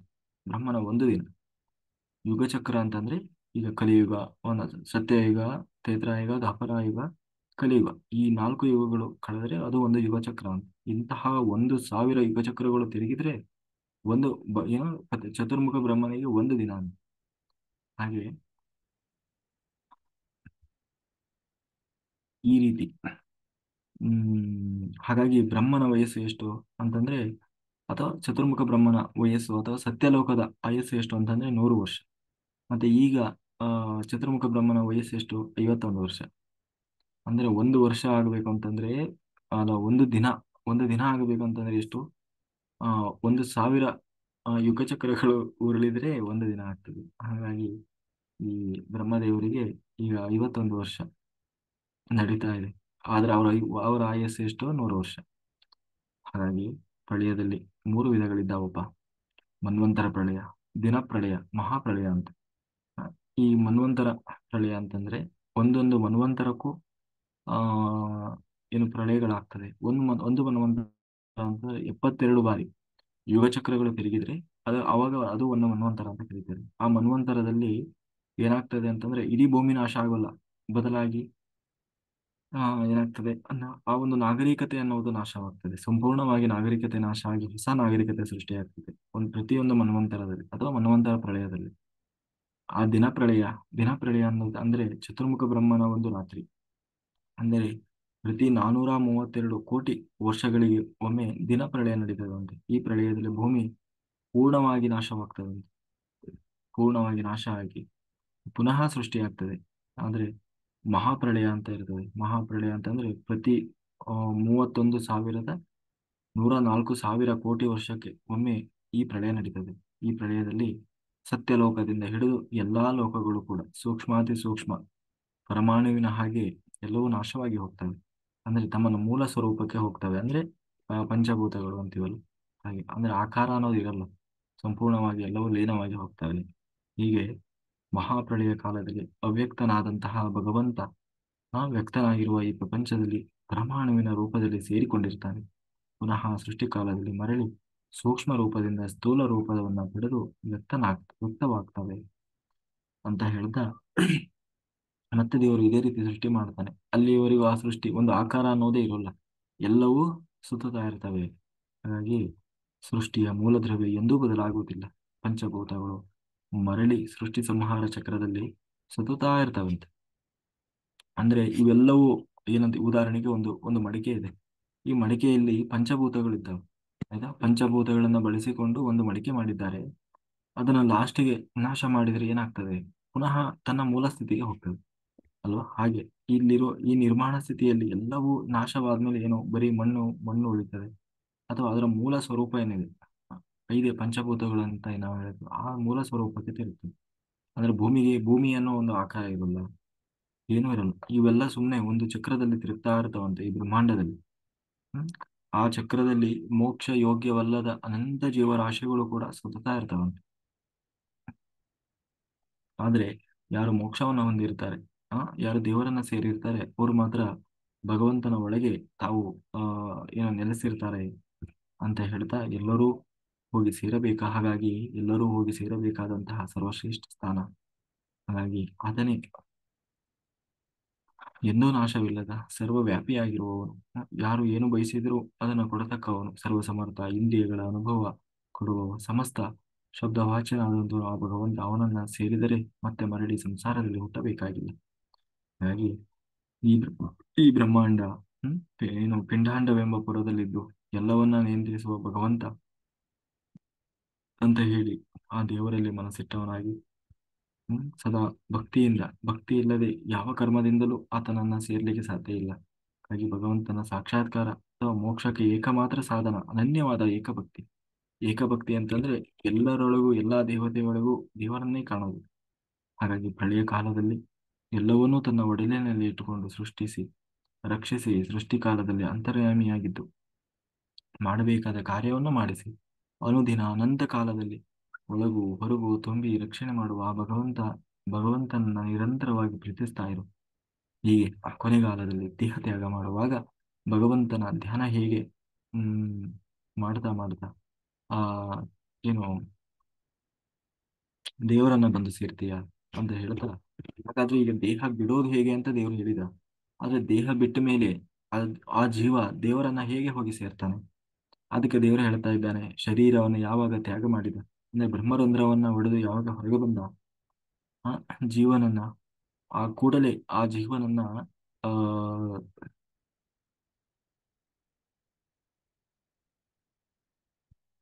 ದೇವತೆಗಳು ಹೀಗೆ ಮೋಕ್ಷ ಯೋಗ್ಯವಾದಂತಹ ಏನು ಜೀವ ದೇಹದಿಂದ ಹೊರಗೆ ಬಂದ ಕೂಡಲೇ ಮೊದಲು ಅವನನ್ನ ಸ್ವಾಗತ ಮಾಡುವವರು ವೈಶ್ವಾನರ. ವೈಶ್ವಾನರ ಅಂತಂದ್ರೆ ನಮ್ಮ ಹೊಟ್ಟೆಯಲ್ಲಿ ಇರ್ತಾನೆ, ಅಂದ್ರೆ ಅಗ್ನಿ, ಪ್ರಧಾನ ಅಗ್ನಿ. ಅವನಿಗೆ ಅವನಲ್ಲಿ ಅಗ್ನಿ ಮತ್ತೆ ಜ್ಯೋತಿ ಅನ್ನೋ ಎರಡು ಏನು ಉಪ ಅಗ್ನಿಗಳು ಇರ್ತಾರೆ. ಅವರು ಈ ಯಾರು ಜೀವನನ್ನ ಏನು ಸ್ವಾಗತ ಮಾಡ್ತಾರಂತೆ. ಈ ದೇವತೆಗಳು ಜೀವನನ್ನ ಸತ್ಕರಿಸ್ತಾರಂತೆ. ಸತ್ಕರಿಸಿ ಮುಂದಕ್ಕೆ ಕಳಿಸಿಕೊಡ್ತಾರೆ. ಮುಂದೆ ಜೀವನನ್ನ ಬೆಳಕಿನ ಅಥವಾ ಮಧ್ಯಾಹ್ನದ ದೇವತೆಗಳು, ಬೆಳಕಿನ ದೇವತೆಗಳು ಅವನನ್ನು ಸ್ವಾಗತಿಸ್ತಾರಂತೆ ಬೆಳಕಿನ ಲೋಕದಲ್ಲಿ. ಹೀಗೆ ಈ ನಿಜವಾದ ಬೆಳಕಿನ ಅನುಭವದೊಂದಿಗೆ ಜೀವ ಮುಂದೆ ಸಾಗಿ ಶುಕ್ಲ ಪಕ್ಷ ಅಥವಾ ಹುಣ್ಣಿಮೆಯ ದೇವತೆಯನ್ನ ಹೋಗಿ ತಲುಪ್ತಾನಂತೆ. ಆ ಆ ನಂತರ ಸಂಕ್ರಮಣದ ಅಥವಾ ಉತ್ತರಾಯಣದ ದೇವತೆ ಜೊತೆಗೆ ಉತ್ತರಾಯಣದ 6 ತಿಂಗಳು ದೇವತೆಗಳು ಜೀವನನ್ನ ಆ ಉತ್ತರಾಯಣದ 6 ತಿಂಗಳಲ್ಲಿ ಜೀವನನ್ನ ಭಗವಂತನಿಗೆ ಕಳಿಸಿಕೊಡ್ತಾರಂತೆ. ಹೀಗೆ ಯಾರು ಈ ದಾರಿಯಲ್ಲಿ ಸಾಗುತ್ತಾರೋ ಅವರು ಎಂದೂ ಕೂಡ ಮರಳಿ ಈ ಸಂಸಾರಕ್ಕೆ ವಾಪಸ್ ಬರುವುದಿಲ್ಲ. ಅವರ ದೇವರನ್ನೇ ಹೋಗಿ ಸೇರುತ್ತಾರೆ. ಆದರೆ ಮೋಕ್ಷ ಯೋಗ್ಯ ಅಲ್ಲಪ್ಪ. ಹಾಗೆ ಸಾಯುವ ಜೀವ ಅವನ ಕಥೆ ಏನು ಅದನ್ನ ಕೃಷ್ಣ ಹೇಳ್ತಾ ಇದ್ದಾನೆ. ಯಾರು ಮೋಕ್ಷವಲ್ಲವೋ ಜೀವ ದೇಹದಿಂದ ಹೊರಬಂದಾಗ ಆತನನ್ನ ಸ್ವಾಗತಿಸುವ ದೇವತೆ ಹೊಗೆಯ ಅಥವಾ ಕತ್ತಲಿನ ದೇವತೆ. ಅಂದ್ರೆ ಕಪ್ಪು ಇರ್ತಾರಂತೆ, ಕತ್ತಲೆಯಲ್ಲಿ ಇರ್ತಾರಂತೆ. ಅವನು ಅವನು ಸಂಚಾರ ಮಾಡೋದೇ ಕತ್ತಲೆ, ಏನು ಕಾಣಲ್ಲ ಅವನಿಗೆ. ಆ ನಂತರ ಕೃಷ್ಣ ಪಕ್ಷದ ದೇವತೆ, ನಂತರ ದಕ್ಷಿಣಾಯನದ ಮತ್ತೆ ದಕ್ಷಿಣಾಯದ ದೇವತೆ, ದಕ್ಷಿಣಾಯದ 6 ತಿಂಗಳು ದೇವತೆಗಳು ಜೀವನನ್ನ ಸೋಮಲೋಕಕ್ಕೆ ತಲುಪಿಸ್ತಾರೆ. ಜೀವ ಇಲ್ಲಿ ತನ್ನ ಪುಣ್ಯ ಕ್ಷಯವಾಗುವವರೆಗೆ ತನಕ ಅಲ್ಲಿ ಸುಖವನ್ನು ಅನುಭವಿಸ್ತಾನೆ, ಅಥವಾ ಸ್ವಲ್ಪ ದಿನಗಳ ಕಾಲ, ಸ್ವಲ್ಪ ವರ್ಷಗಳ ಕಾಲ ಅಲ್ಲೇ ಉಳಿತಾನೆ. ಪುನಃ ಮರಳಿ ಮೋಡದಲ್ಲಿ ಸೇರ್ತಾನೆ. ಮೋಡದಲ್ಲಿ ಸೇರಿ ಮಳೆಯ ಮೂಲಕ ಭೂಮಿಯನ್ನ ತಲುಪ್ತಾನೆ. ಭೂಮಿಯನ್ನ ಬಂದು ಗಂಡಿನ ದೇಹವನ್ನು ಅಂದ್ರೆ ಯಾವುದೋ ಒಂದು ರೂಪ, ಆಹಾರದಿಂದಲೋ ನೀರಿನಿಂದಲೋ ಎಲ್ಲೋ ತಾನು ಯಾರ ಗರ್ಭದಲ್ಲಿ ಹುಟ್ಟಿ ಬರಬೇಕು ಆ ಅವರ ಒಂದು ತಂದೆ ಅಂತ ಯಾರಿರ್ತಾರೆ ಆ ತಂದೆಯ ದೇಹವನ್ನು ಹೋಗಿ ಸೇರಿಕೊಳ್ತಾನೆ. ಆ ತಂದೆಯ ಮೂಲಕ ಹೆಣ್ಣಿನ ಗರ್ಭವನ್ನು ಪ್ರವೇಶ ಮಾಡುತ್ತಾನೆ. ಆಗ ಪುನಃ ತಾನು ಭ್ರೂಣವಾಗಿ ಅಲ್ಲಿ ಒಳಗಡೆ ಒಂದು ಶಿಶುವಾಗಿ ಪುನಃ ತಾಯಿಯ ಗರ್ಭದಿಂದ ಈ ಭೂಮಿಯನ್ನ ಮತ್ತೆ ಬಂದು ಸೇರ್ತಾನೆ. ಹೀಗೆ ಪುನರಪಿ ಜನನಂ ಪುನರಪಿ ಗಮನಂ. ಹೀಗೆ ಒಂದು ಮೋಕ್ಷಕ್ಕೆ ಹೀಗೆ ಒಂದು ಮೋಕ್ಷಕ್ಕೆ ಹೋಗುವ ಬೆಳಕಿನ ಬಿಳಿಯ ದಾರಿ, ಬೆಳಕಿನ ಅನುಭವ, ಬೆಳಕಿನ ಲೋಕದ ಅನುಭವ. ಇನ್ನೊಂದು ಮರಳಿ ಸಂಸಾರಕ್ಕೆ ಬರುವಂತಹ ಕತ್ತಲೆ ಎಲ್ಲೂ ಏನೂ ಕಾಣಲ್ಲ ಅಂತಹ ಕತ್ತಲೆ ಲೋಕದ ದರ್ಶನ. ಈ ಎರಡೂ ದಾರಿಗಳು ಅನಾದಿ ಅನಂತ ಕಾಲದಲ್ಲಿ ಎಲ್ಲ ಜೀವರಾಶಿಗಳಿಗೂ ಸಮಾನವಾಗಿದ್ದಾವೆ. ಬೆಳಕಿನ ದಾರಿಯಲ್ಲಿ ಹೋದವನು ಮರಳಿ ಬರುವುದಿಲ್ಲ, ಕತ್ತಲೆಯ ದಾರಿಯಲ್ಲಿ ಹೋದವನು ಮತ್ತೆ ಮತ್ತೆ ಮರಳಿ ಬರ್ತಾನೆ. ಹೀಗೆ ಈ ಎರಡು ದಾರಿಗಳ ಬಗ್ಗೆ ಸರಿಯಾದ ತಿಳುವಳಿಕೆ ಇದ್ದು ನೀನು ಹೋಗಬೇಕಾದ ದಾರಿ ಯಾವುದು ಎಂದು ತಿಳ್ಕೊ. ಆಯಾ ಅಭಿಮಾನಿ ದೇವತೆಗಳ ಜೊತೆಗೆ ಮುಂದಕ್ಕೆ ಸಾಗಬೇಕಪ್ಪ. ಆಯಾ ಅಭಿಮಾನಿ ದೇವತೆಗಳು ಬೇರೆ ಬೇರೆ ಮೆಟ್ಟಿಲಲ್ಲಿ ಒಂದು ಜೀವವನ್ನು ಮುಂದಕ್ಕೆ ಕರೆದುಕೊಂಡು ಹೋಗ್ತಾರೆ. ಹಾಗಾಗಿ ಈ ಕಾರಣದಿಂದಾಗಿ ಅಂತ್ಯಕಾಲದ ಸ್ಮರಣೆಯ ಎಲ್ಲಿಯೂ ಕೂಡ ಈ ದೇವತೆಗಳು ನಿನಗೆ ಸಹಾಯ ಮಾಡ್ತಾರೆ ನನ್ನನ್ನು ಬಂದು ಸೇರ್ಲಿಕ್ಕೆ. ಹಾಗಾಗಿ ಯಾರನ್ನೂ ನೀನು ತಿರಸ್ಕಾರ ಮಾಡಬೇಡ, ಎಲ್ಲರೊಳಗೂ ನನ್ನನ್ನು ಕಾಣು. ಹಾಗಾಗಿ ತಿಳಿದು ಅನುಸಂಧಾನದಿಂದ ದೇವರನ್ನ ಆ ಎಲ್ಲಾ ದೇವತೆಗಳನ್ನು ಕೂಡ ಗೌರವಿಸು. ಆದ್ದರಿಂದ ಯಾರು ಈ ಉಪಾಯವನ್ನು ತಿಳಿದಿರ್ತಾರೋ ಅವರು ಸಾಧನೆಯನ್ನು ಮಾಡ್ತಾ ನನ್ನನ್ನು ಬಂದು ಸೇರ್ತಾರೆ ಅಂತ ಹೇಳ್ತಾ ದೇವರು ಕೊನೆಯದಾಗಿ ಒಂದು ಮಾತು ಹೇಳ್ತಾ ಇದ್ದಾನೆ. ಏನು ಅಂದ್ರೆ, ನೋಡು, ಎಲ್ಲಕ್ಕಿಂತ ಮಿಗಿಲಾದ ಅರಿವು ಅಂದ್ರೆ ಏನು ಅಂತಂದ್ರೆ ಈ ಅಂತ್ಯಕಾಲದ ಅರಿವು. ಸಮಸ್ತ ಶಾಸ್ತ್ರದಲ್ಲಿ ಯಜ್ಞ ದಾನ ತಪಸ್ಸು ಮೂಲಕ ಏನು ಪುಣ್ಯ ಹೇಳಿದ್ದಾರೆ, ಈ ಅಂತ್ಯಕಾಲದ ಸಾವಿನ ರಹಸ್ಯದ ಅರಿವು ಈ ಎಲ್ಲಾ ಪುಣ್ಯ ಫಲವನ್ನು ಮೀರಿ ನಿಲ್ಲುವಂಥದ್ದು. ನನಗೆ ಅದನ್ನು ಮಾಡಿದ್ರೆ ಅದು ಪುಣ್ಯ ಬರ್ತದೆ, ಇದು ಮಾಡಿದ್ರೆ ಎಲ್ಲ, ಇದು ಯಾವುದು ಕೂಡ ಮುಖ್ಯ ಅಲ್ಲಪ್ಪ. ಲಾಸ್ಟಿಗೆ ಅಂತ್ಯಕಾಲದಲ್ಲಿ ಏನಾಗ್ತದೆ ಅನ್ನೋದು ಇದೆಯಲ್ವಾ, ಅದರ ರಹಸ್ಯ ಏನಿದೆ ಅದನ್ನು ತಿಳ್ಕೊಳ್ಳೋದು ಮುಖ್ಯ. ಆದ್ದರಿಂದ ಎಲ್ಲಕ್ಕಿಂತ ದೊಡ್ಡ ಸಾಧನೆ ಅಂತ್ಯಕಾಲದ ಚಿಂತನೆ. ಈ ಕಾರಣದಿಂದ ಬದುಕಿಗಿಂತ ಸಾವಿನ ಬಗ್ಗೆ ಹೆಚ್ಚು ಚಿಂತನೆಯ ಅಗತ್ಯವಿದೆ. ಬರೀ ಬದುಕಿನ ಬಗ್ಗೆನೇ ಯೋಚನೆ ಮಾಡಿದ್ರೆ ನಾನು ಸಾವಿನ ನಂತರ ಹೇಗಪ್ಪ, ನನ್ನ ಸಾವು ಹೇಗಿರಬೇಕು ಅನ್ನೋದನ್ನ ನೀನು ಹೀಗೆ ನಿರ್ಧಾರ ಮಾಡಬೇಕು. ಅದಕ್ಕೆ ಈಗಿನಿಂದಲೇ ನಿನ್ನ ತಯಾರಿ ಮಾಡ್ಕೊಳ್ಬೇಕಾಗ್ತದೆ.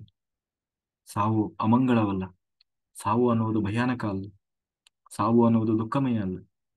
ಯಾಕೆಂದ್ರೆ ಸಾವು ಅನ್ನುವುದು ಜೀವನಿಗೆ ಒಂದು ಪಂಜರ ಇದ್ದ ಹಾಗೆ. ಸಾವು ದುಃಖದ ಅನುಭವ ಎನ್ನುವುದು ಒಂದು ಭ್ರಮೆ. ದೇಹದ ಒಳಗಿರುವ ಈ ಭೌತಿಕ ಶರೀರದ ಎಲ್ಲ ಯಾತನೆ ಜೀವನಿಗೆ ಅಂಟಿಕೊಂಡಿರ್ತದೆ. ಎಲ್ಲಿಯವರೆಗೆ ಜೀವ ಈ ದೇಹದಲ್ಲಿ ಇರ್ತಾನೆ ಅಲ್ಲಿವರೆಗೆ ಆ ಏನೋ ಒಂದ್ ರೀತಿ ಯಾತನೆಯನ್ನು ಅನುಭವಿಸ್ತಾ ಇರ್ತಾನೆ. ಅದು ಎಲ್ಲಾ ರೀತಿಯ ಯಾತನೆ. ಸಾವು ಎಂದರೆ ಈ ಸ್ಥೂಲ ಶರೀರದಿಂದ ಬಿಡುಗಡೆ, ಈ ದೇಹವನ್ನು ಬಿಟ್ಟು ಹೊರಗೆ ಬರ್ತಾನೆ. ಆಗ ಅವನಿಗೆ ಯಾವ ರೀತಿಯ ಅನುಭವ ಆಗ್ತದೆ ಅಂತಂದ್ರೆ, ಒಂದು ಪಕ್ಷಿಯನ್ನ ಏನೋ ಪಂಜರದಲ್ಲಿ ಕೂಡಿ ಹಾಕಿರ್ತೀರಿ, ಇದ್ದಕ್ಕಿದ್ದಾಗೆ ಅದನ್ನು ಪಂಜರದಿಂದ ಬಿಟ್ಟಾಗ ಆ ಒಂದು ಪಕ್ಷಿ ಎಷ್ಟು ಸಂತೋಷದಿಂದ ನಗುತ್ತಾ ನಗುತ್ತಾ ಹಾರಾಡಿ ಸಂತೋಷವನ್ನು ಅನುಭವಿಸ್ತದೆ. ಹಾಗೆ ಜೀವನು ಈ ದೇಹ ಬಿಟ್ಟು ಕೂಡಲೇ ಅಷ್ಟು ಆನಂದ ಪಡ್ತಾನೆ. ಯಾಕೆಂದ್ರೆ ಎಲ್ಲಿಯವರೆಗೆ ದೇಹದಲ್ಲಿದ್ದ ಅಲ್ಲಿವರೆಗೂ ಅವನು ಪಡಬಾರದ ಕಷ್ಟಪಟ್ಟ, ಹಿಂಸೆ ಅನುಭವಿಸಿದ. ಒಂದು ದಿನವೂ ನೆಮ್ಮದಿ ಇರಲಿಲ್ಲ. ಅದೊಂದು ಬಂಧನ, ಅದು ಪಾಶ. ಯಾವಾಗ ಅದರಿಂದ ತಪ್ಪಿಸಿಕೊಂಡ ಕೂಡಲೇ ಅವನು ಸ್ವತಂತ್ರನಾದ. ಆದ್ದರಿಂದ ಸೂಕ್ಷ್ಮ ಶರೀರದಲ್ಲಿರುವ ಈ ಜೀವ ಪಂಜರದಿಂದ ಹೊರಬಂದ ಮುಕ್ತವಾಗಿ ಆಕಾಶದಲ್ಲಿ ಹಾರಾಡುವ ಪಕ್ಷಿ ಇದ್ದಾಗಪ್ಪ. ಹಾಗಾಗಿ ಈ ಕಾರಣದಿಂದಾಗಿ ನೀನು ಸಾವಿನ ಭಯವನ್ನು ಬಿಟ್ಬಿಡು. ಅಯ್ಯೋ ಸತ್ತೋಗ್ಬಿಡ್ತೀವಿ ಸತ್ತೋಗ್ಬಿಡ್ತೀವಿ ಅಂತ ಹೇಳಿ, ಅಯ್ಯೋ ಸತ್ತೋದ್ರು ಸತ್ತೋದ್ರು, ಹಾ, ಇದನ್ನು ಬಿಟ್ಬಿಡಪ್ಪ ನೀನು. ಹಾಗಾಗಿ ಯಾವ ಏನೋ ಸಾವಿನ ಸಮಯದಲ್ಲಿ ದೇವರ ಸ್ಮರಣೆ ಮಾಡಬೇಕು. ಅದಕ್ಕಾಗಿ ಈಗಿನಿಂದಲೇ ತಯಾರಿ ಮಾಡು.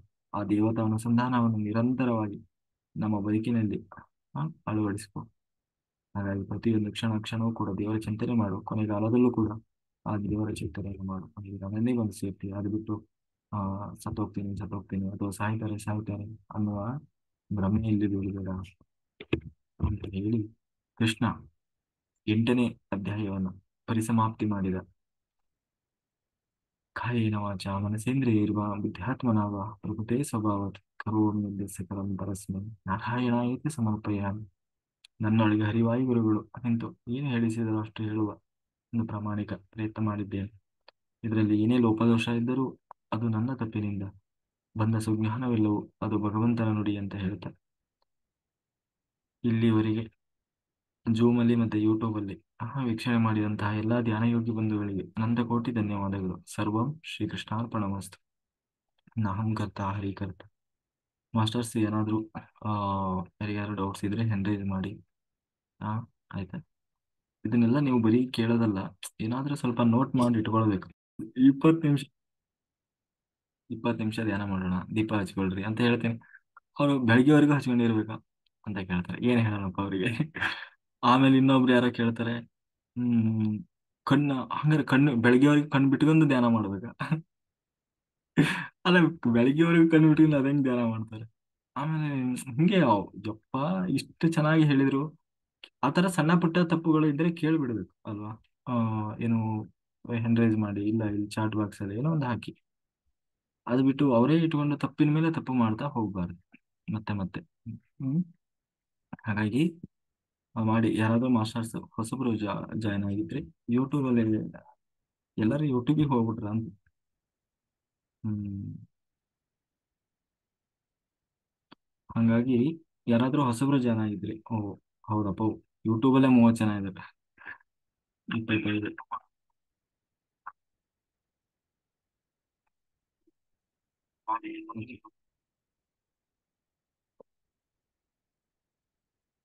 ಓಕೆ ಮಾಸ್ಟರ್ಸ್, ಹಾಗಾಗಿ ಆ,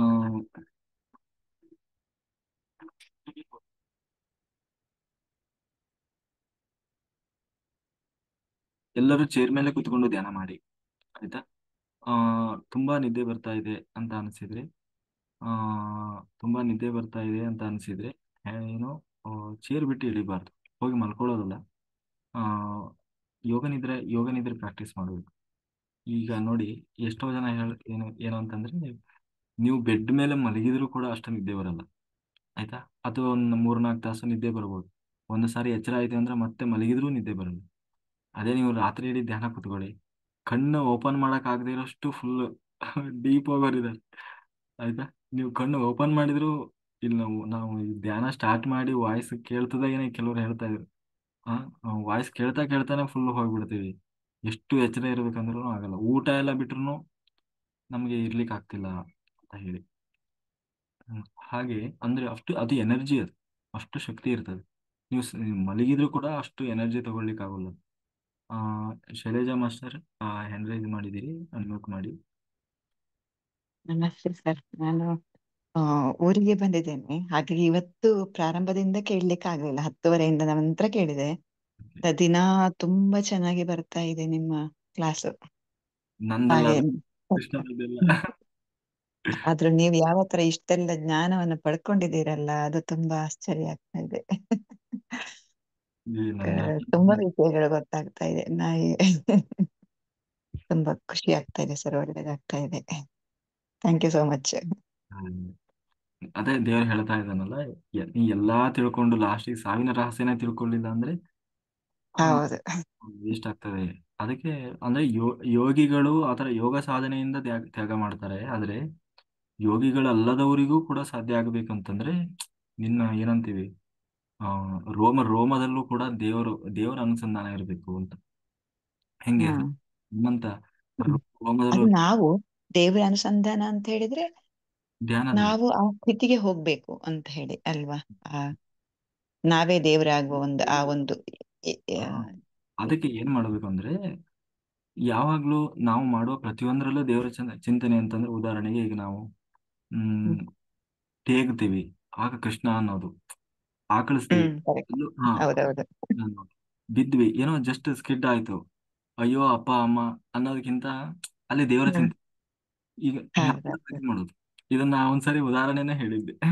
ಇದು ಎಷ್ಟು ಚೆನ್ನಾಗಿರ್ತದೆ ಗೊತ್ತು ಅಂತ ಹೇಳಿ. ಒಂದ್ಸರಿ ಇನ್ನೊಂದ್ಸರಿ ಹೇಳ್ತೀನಿ, ಯಾಕೆಂದ್ರೆ ಹೊಸಬ್ರು ತುಂಬಾ ಜನ ಇದ್ದಾರೆ. ನಂದು ಯಾವಾಗ್ಲೂ ಇದೇ ಅಭ್ಯಾಸ, ಹರೇ ಕೃಷ್ಣ ಅನ್ನೋದು. ಕುತ್ಕೊಂಡೆ ಅಂತಂದ್ರೆ ಕೃಷ್ಣ ಅಂತಾನೆ ಕುತ್ಕೊಳ್ಳೋದು, ಎದ್ರೆ ಕೃಷ್ಣ ಅಂತಾನೆ ಹೇಳೋದು. ಅಯ್ಯೋ ಅಪ್ಪ ಅಮ್ಮ ಅನ್ಕೊಂತ ಹಿಂಗೆಲ್ಲ ಹೇಳೋದು. ಇದು ಅಭ್ಯಾಸ ಮಾಡ್ಬೇಕು, ಹ್ಮ್. ಒಂದ್ಸರಿ ಬರಲ್ಲ. ಆ ಅದು ಒಂದ್ಸರಿ ಏನಾಯ್ತು ಅಂದ್ರೆ ನಾನು ಬೆಳಗ್ಗೆ ಎದ್ದು ವಾಕಿಂಗ್ ಹೋಗ್ತೀನಿ.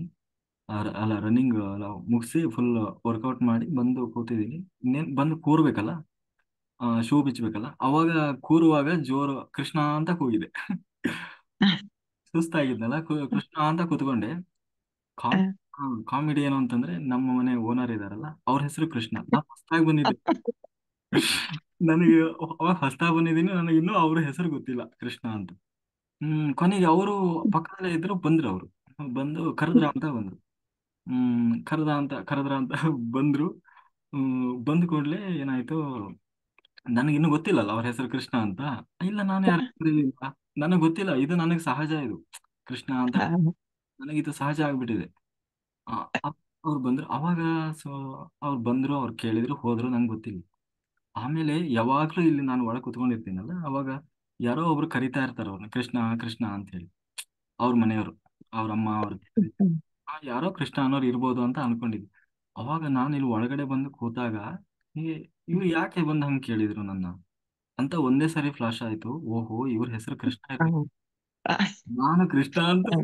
ನಂದು ಅಭ್ಯಾಸ ಅಲ್ವಾ, ಯಾವಾಗಲೂ ಕೂಗ್ತಾ ಇರ್ತೀನಲ್ಲ, ಹಂಗೆ ಅಲ್ಲಿಗೆ ನಾನು ಕೃಷ್ಣ ಅಂತ ಕೂತೆ. ಓಹ್, ಅದಕ್ಕೆ ಕರ್ಸ್ಕೊಂಡು ಬಂದ್ರು ಅಂತ. ಅವಾಗ ನನಗೆ ರಿಯಲೈಸ್ ಆಗಿದ್ದೇನು ಅಂದ್ರೆ, ಈಗ ಕೃಷ್ಣನ ಹೆಸರು ಇಟ್ಟುಕೊಂಡ ಯಾರೋ ಒಬ್ರು ನಾನು ಕೃಷ್ಣ ಅಂತ ಕರೆದದ್ದನ್ನ ಕೇಳಿ ಬಂದ್ರು ಅಂತ ಆದ್ರೆ, ದೇವರು ಯಾಕೆ ಬರ್ಬೋದು ಅಲ್ವಾ? ಕರೆಕ್ಟ್. ಈಗ ಹೌದು, ತುಂಬಾ ಸರಿಯಾಗಿದೆ. ಎಷ್ಟೋ ಸಾರಿ ನಾವು ಕೂಗಿರ್ತೀವಲ್ಲ ಕೃಷ್ಣ ಅಂತ ಹೌದು. ಆಕಳೆ ಮಾಡುವಾಗ, ತೇಗುವಾಗ, ಆ, ಮಲಗುವಾಗ, ಹ್ಮ್. ಎದ್ದಾಗ, ಕೂತಾಗ ಎಷ್ಟು ಸಾರಿ ಕೇಳಿರ್ತೀವಿ. ಒಂದು 100 ಸಾರಿ ಹೇಳಿದಾಗ ಒಂದು ಸಾರಿನಾದ್ರೂ ದೇವ್ರು ಏನಪ್ಪಾ ಕರೆದೆ ಅಂತ ಬಂದಿರ್ಬೋದಲ್ಲ, ಗೊತ್ತಿಲ್ಲಲ್ಲ. ಹೌದು, ಹೌದು. ಯಾ ನಿಮ್ಮ ಎಲ್ಲ ಮಾತು ತುಂಬಾ ಇನ್ಸ್ಪಿರೇಷನ್ ಕೊಡ್ತದೆ. ಅದು ನನಗೆ ಬಹಳ, ಅವತ್ತು ನನಗೆ ಬಹಳ ಇದನ್ನಿಸ್ತು. ಹೌದಲ್ಲ, ಅಂದ್ರೆ ದೇವರಾಗೆ ತೋರಿಸಿದ ಹಂಗೆ ಇತ್ತದು. ನಾನು ಎಷ್ಟೋ ಸಾರಿ ಕರೆಕ್ಟ್. ಕನಸೆಲ್ಲ 100% ಸರಿ. ಹೌದು. ಯಾಕಂದ್ರೆ ಪಾಪಿಗಳಾದಾಗ ನಮ್ಮ ಕಣ್ಣಿಗೆ ಕಾಣಲ್ಲ ಅಷ್ಟೇ ದೇವರು. ಕರೆಕ್ಟ್. ಹಾ, ಹಾಗೆ. ಹೌದು. ಹಾಗಾಗಿ ಅದು ಹೌದು. ಅಭ್ಯಾಸ ಮಾಡ್ಬೇಕು. ನಾವು ಕುಂತಾಗ, ನಿಂತಾಗ, ಹೇಳುವಾಗ, ಯಾರಿಗೋ ಹೇಳುವ ಹಾಯ್ ಬಾಯ್ ಅನ್ನೋದ್ರ ಬದಲು ಹರೇ ಕೃಷ್ಣ ಹೇಳಿ. ಆ, ಹ್ಮ್. ಅದು ಸರಿ. ಒಂದೇ ದಿನ ಬರೋಂಥದ್ದಲ್ಲ. ನಾವು ದಿನ ಹೌದು. ಅಭ್ಯಾಸ ಮಾಡ್ತಾ ಮಾಡ್ತಾ ಬರ್ತದೆ. ಹಂಗಾಗಿ ಅದನ್ನ ಹೌದು. ಮಾಡ್ಕೊಳ್ರಿ, ಅವಾಗ ಏನಾಗ್ತದೆ, ಅದು ನಮಗೆ ಏನಂತೇವೆ, ರಕ್ತಗತವಾಗ್ತದೆ ದೇವರ ಚಿಂತನೆ. ಕರೆಕ್ಟ್. ಹ್ಮ್ ಹೌದು. ತುಂಬಾ ಇನ್ಸ್ಪೈರಿಂಗ್ ಇದೆ ನಿಮ್ಮ ಇದು ಈ ಸೆಷನ್ಸ್ ತುಂಬಾ ಚೆನ್ನಾಗಿದೆ. ಹ್ಮ್. Thank you so much sir. ಆ ಶಿವರತ್ನ ಮಾಸ್ಟರ್ ಮಾತಾಡಿ. ಸರ್ ನಮಸ್ತೆ. ನಮಸ್ತೆ. ನಾನಿವತ್ತು ಸ್ವಲ್ಪ ಲೇಟ್ ಆಗಿ ಜಾಯ್ನ್ ಆದೆ. ನೆನ್ನೆದು ಸರ್ ತುಂಬಾ ಚೆನ್ನಾಗಿತ್ತು ಸರ್. ನಂಗೆ ಅದು ಇದು ರೆಕಾರ್ಡ್ ಸಿಗುತ್ತಾ? ಹೌದೌದು, ಯೂಟ್ಯೂಬ್ ಅಲ್ಲಿ ಇದೆ ಅದು. ಹೌದಾ ಸರ್? ಅದು ಹ್ಮ್. ಕೇಳ್ಬೇಕು ಅಂತ ತುಂಬಾ ಆಸೆ ಆಗಿ, ತುಂಬಾ ನಿಮ್ದು ಇದು ಕೇಳಕ್ಕೋಸ್ಕರ ಕಾಯ್ತಾ ಇದ್ದೀನಿ ಸರ್. ರಾತ್ರಿ ಯಾವಾಗಾಗುತ್ತೆ ಅಂತ. ದಿನ ತುಂಬಾನೇ ಚೆನ್ನಾಗಿರುತ್ತೆ ಸರ್, ಹೌದು. ಅಮೋಘವಾಗಿರುತ್ತೆ. ಕೇಳ್ತಾ ಇದ್ರೆ ಇನ್ನೂ ಕೇಳ್ಬೇಕು, ರಾತ್ರಿ ಇಡೀ ಬೇಕಾದ್ರೆ ಈ ಕತೆಗಳು ಹೇಳ್ತಾ ಇದ್ರೆ ಕೇಳ್ತಾ ಇರ್ಬೋದು, ಅಷ್ಟು ಚೆನ್ನಾಗಿದೆ sir. Thank you hmm. So much sir. ಅದಕ್ಕೆ ಅದು ಯೂಟ್ಯೂಬ್ ಅಲ್ಲಿ ಅಂದ್ರೆ ಯೂಟ್ಯೂಬ್ ಅಲ್ಲಿ ಅಂತ ಅಂದ್ರೆ ಯಾವ ತರ ಸರ್ಚ್ ಮಾಡ್ಬೇಕು ಸರ್? ಇಲ್ಲ, ಇದೆ ನಮ್ದು PSSM ನೆವರ್ ಸ್ಲೀಪ್ ಯೋಗೀಸ್ ಅಂತ. ನೀವು ಗ್ರೂಪ್ ಅಲ್ಲಿ ಇಲ್ವಾ? ಡೈಲಿ ಹಾ, ಇರ್ತೀನಿ. ಇದೀನಿ. ಹಾ, ಇಲ್ಲ, ನೀವು ಇದೀನಿ, ಗ್ರೂಪ್ ಅಲ್ಲಿ ಇದೀನಿ ಸರ್. ಇದು ಯಾವುದು ಪತ್ರಿಜಿ ನಿದ್ರೆಯನ್ನು ಜಯಿಸಿದ ಯೋಗಿಗಳು ಅನ್ನೋ ಗ್ರೂಪಲ್ಲಿ ಇದ್ದೀರಾ? ಹಾ ಹೌದು, ನಾನ್ ಇದು ಬೇರೆದು ಕೊಟ್ಟೋಗಿದ್ದೆ, ಅದೇನೋ ಇದಾಗಿತ್ತಲ್ಲ ಸರ್, ಅವಾಗ ಒಂದಷ್ಟು ದಿನ ನೀವು ಕಾಣ್ಲೇ ಇಲ್ವಲ್ಲ. ಓಕೆ. ಅದಕ್ಕೆ ಈಗ ಮತ್ತೆ ಇದಕ್ಕೆ ಬಂದೆ. ಮತ್ತೆ ಇದ್ರಲ್ಲಿ ಡೈಲಿ ಶೇರ್ ಮಾಡ್ತೀವಲ್ಲ. ಅದೇ ನೋಡ್ದೆ ಸರ್, ನಾನು ಹುಡುಕ್ತೆ, ಹ್ಮ್. ಅಂದ್ರೆ ಯಾವ್ದು ಅಂತ ನಂಗೆ ಸರಿ ಇದಾಗ್ಲಿಲ್ಲ, ಇಷ್ಟ ಆಗ್ಲಿಲ್ಲ. ಚಾನಲ್ ಇದೆ PSSM ಹಾ ನೆವರ್ ಸ್ಲೀಪ್ ಯೋಗೀಸ್ ಅಂತ ಯೂಟ್ಯೂಬ್ ಚಾನಲ್ ಇದೆ. ಹಾ ಹಾ ಹಾ ಹ್ಮ್. ಅಂದ್ರೆ ಅದ್ರಲ್ಲಿ ಇವತ್ ಮಾಡಿದ್ದು ನಾಳೆ ಸಿಗುತ್ತೆ ಆತರನಾ? ಬೆಳಿಗ್ಗೆ ಸಿಗುತ್ತೆ. ಓಕೆ ಆಮೇಲೆ ಲೈವ್ ಬರ್ತಾ ಇದೆ, ಯೂಟ್ಯೂಬ್ ಲೈವ್ ಬರ್ತಾ ಇದೆ, ಲೈವ್ ಇರ್ತದೆ. Okay sir, thank you sir, thank you so much. Okay, Girish master ಮಾತಾಡಿ.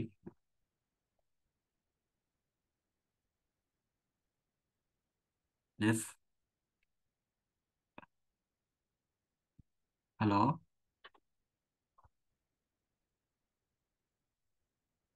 ಗಿರೀಶ್ ಭಟ್ರು ಅನ್ಮ್ಯೂಟ್ ಆಗಿದೆ ನೋಡಿ, ಮಾತಾಡಿ. ಕೇಳಿಸ್ತದ ಸರ್? ಹಾ, ಇವಾಗ ಕೇಳಿಸ್ತದೆ. ಅದಂದ್ರೆ ಹಿಂದಿನವರೆಲ್ಲ ಹ್ಮ್.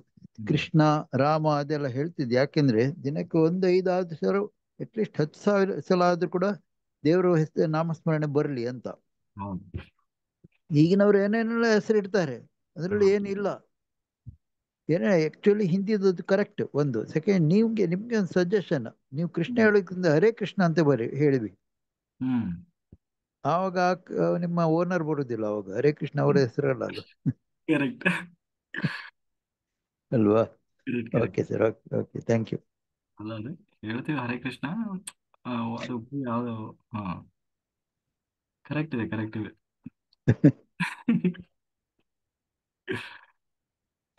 ಓಕೆ. Okay sir, okay. ಹಾ, ಥ್ಯಾಂಕ್ ಯು.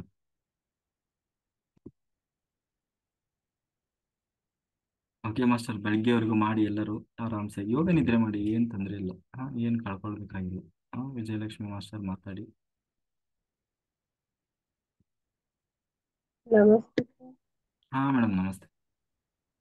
ಇದು ಗುರುಕೇಶ ಧ್ಯಾನ ನೀವು ಮಾಡ್ತೀರಲ್ರಿ, ಹ್ಮ್. ಅದು ಎಷ್ಟು ದಿನ ಮಾಡಿದ್ರೆ ಯಾವ ಸ್ಥಿತಿಗೆ ಹೋಗ್ತೀವಿ? ಯಾವಾಗ ಒಂದ್ಸಲ ಹೇಳಿದ್ರಿ, ಮರ್ತೋದ್ವಿ ನಾವು, 1 ವರ್ಷ ಏನೇನೋ ಹೇಳಿದ್ರಲ್ಲ, ಅದು ಇವಾಗೆಲ್ಲ ಮತ್ತೆ ರಿಪೀಟ್ ಮಾಡ್ಬೋದು. ಸತ್ಯಯುಗದಲ್ಲಿ 10,000 ವರ್ಷ ಸಾಧನೆ ಮಾಡುವುದು. ಹೊಸ ಜನ ಇದಾರಲ್ಲ, ರಿಪೀಟ್ ಮಾಡಿ. ಸತ್ಯಯುಗದಲ್ಲಿ 10,000 ವರ್ಷ ಸಾಧನೆ ಮಾಡುವುದು ಒಂದೇ. ತ್ರೇತಾಯುಗದಲ್ಲಿ 1,000 ವರ್ಷ ಸಾಧನೆ ಮಾಡುವುದು ಒಂದೇ. ದ್ವಾಪರಾಯುಗದಲ್ಲಿ 100 ವರ್ಷ ಸಾಧನೆ ಮಾಡುವುದು ಒಂದೇ. ಕಲಿಯುಗದಲ್ಲಿ 1 ವರ್ಷ ಸಾಧನೆ ಮಾಡುವುದು ಒಂದೇ. 1 ವರ್ಷ ಗುಡಾಕೇಶ ಮಾಡಿದರೆ ಸತ್ಯಯುಗದಲ್ಲಿ 10,000 ವರ್ಷ ಸಾಧನೆ ಮಾಡಿದ ಒಬ್ಬ ಯೋಗಿ ತಲುಪುವ ಸ್ಥಿತಿಯನ್ನು ತಲುಪ್ತಾರೆ. ಅವತ್ತಿನ ಕಾಲದಲ್ಲಿ ವಸಿಷ್ಠರು, ಆ, ಅಥವಾ ವಿಶ್ವಾಮಿತ್ರರು ಹೀಗೆಲ್ಲ ಇರ್ತಾ ಇದ್ರಲ್ಲ, ಅವರ ಸ್ಥಿತಿಯನ್ನ ಈ ಕಲಿಯುಗದಲ್ಲಿ ಸಾಧನೆ ಮಾಡಿದವರು ಇರ್ತಾರೆ. ಹ್ಮ್ ಆ, ಹಾಗಾಗಿ ಆ ಸ್ಥಿತಿಯನ್ನು ಬರೀ ಒಂದು ಮಂಡಲಕ್ಕೆ ಸೀಮಿತ ಆಗಬಾರದು. ಇನ್ ಜೀವನ ಪರ್ಯಂತ ಮಾಡಿದ್ರೆ ಅವ್ರ ಹೆಂಗಾಗ್ಬೇಡ. 1 ವರ್ಷ ಸಾಧನೆ ಮಾಡಿದ್ರೆ 10,000 ವರ್ಷದ ಸಾಧನೆ. ಹ್ಮ್ ಹಾಗಾಗಿ ಅದಕ್ಕೆ ಕಲಿಯುಗದಲ್ಲಿ ಸಾಧನೆ, ಸ್ವಲ್ಪ ಸಾಧನೆ ಮಾಡಿದ್ರು ಅದರ ಶಕ್ತಿ ಬಹಳ.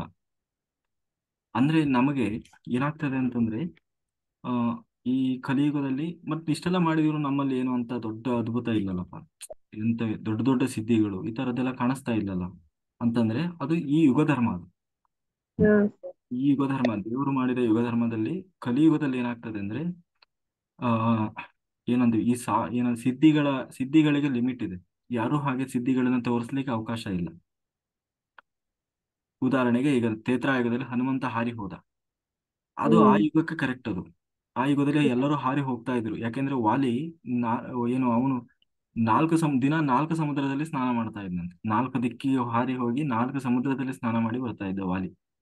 ಹಂಗೆ ಹನುಮಂತ ಹಾರಿ ಹೋದ ಅಂದ್ರೆ ಆ ಶಕ್ತಿ, ಆ ಸಾಮರ್ಥ್ಯ, ಆ ಸಿದ್ಧಿಯನ್ನ ಅವಕಾಶ ಇತ್ತು ತ್ರೇತಾಯುಗದಲ್ಲಿ.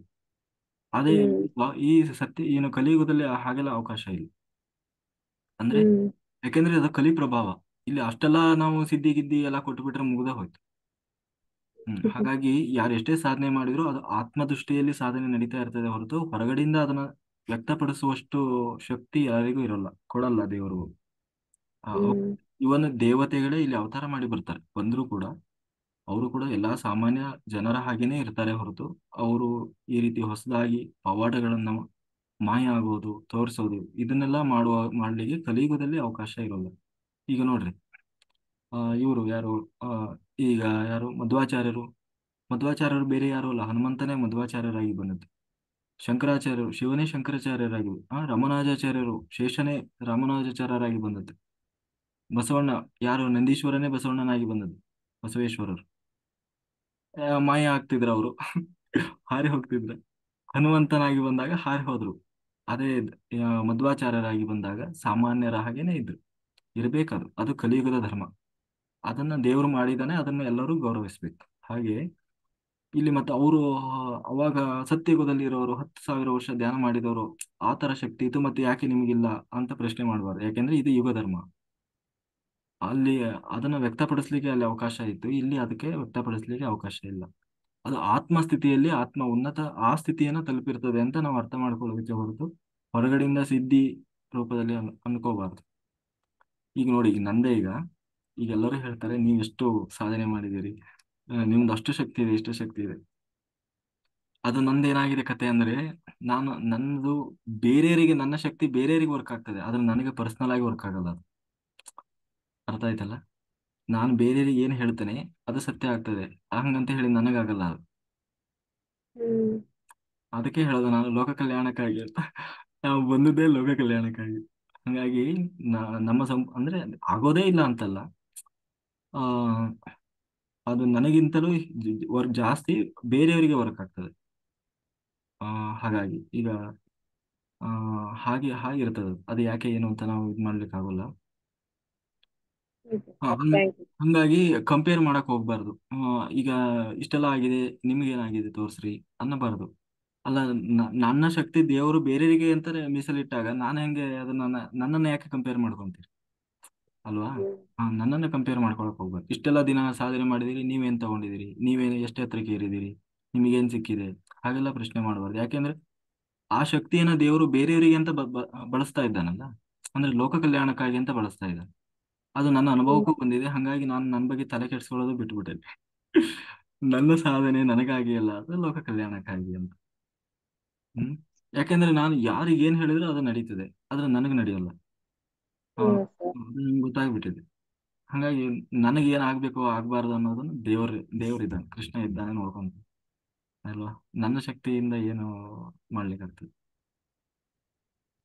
ಹ್ಮ್ ಹೀಗೆ ಅದು ಹೀಗೆಲ್ಲ ಇರ್ತದೆ. ಬಟ್ ಸಾಮಾನ್ಯರಿಗೆ ಜನರಿಗೆ ಅದು ಅರ್ಥ ಆಗಲ್ಲ. ಅದು ಇಷ್ಟೆಲ್ಲ ಮಾಡಿದಿರಿ ಮತ್ತೆ ನಿಮ್ಗೇನೋ ಆಗೇ ಇಲ್ಲ ನಿಮ್ಗೇನಾಗಿದೆ ಏನ್ ತೋರಿಸಿ, ಅಲ್ಲ ನನಗಾಗಿದ್ರೆ ಅದನ್ನ ಬಿಡ್ರಿ, ಬೇರೆಯವರಿಗೆ ಆಗ್ತಾ ಇದೆಯಲ್ಲ, ಹಾ ಅದನ್ನ ನೋಡಿ ಅಲ್ಲಿ ಅಲ್ಲಿ ಅದೇ ಸಾಕು ಅಲ್ವಾ.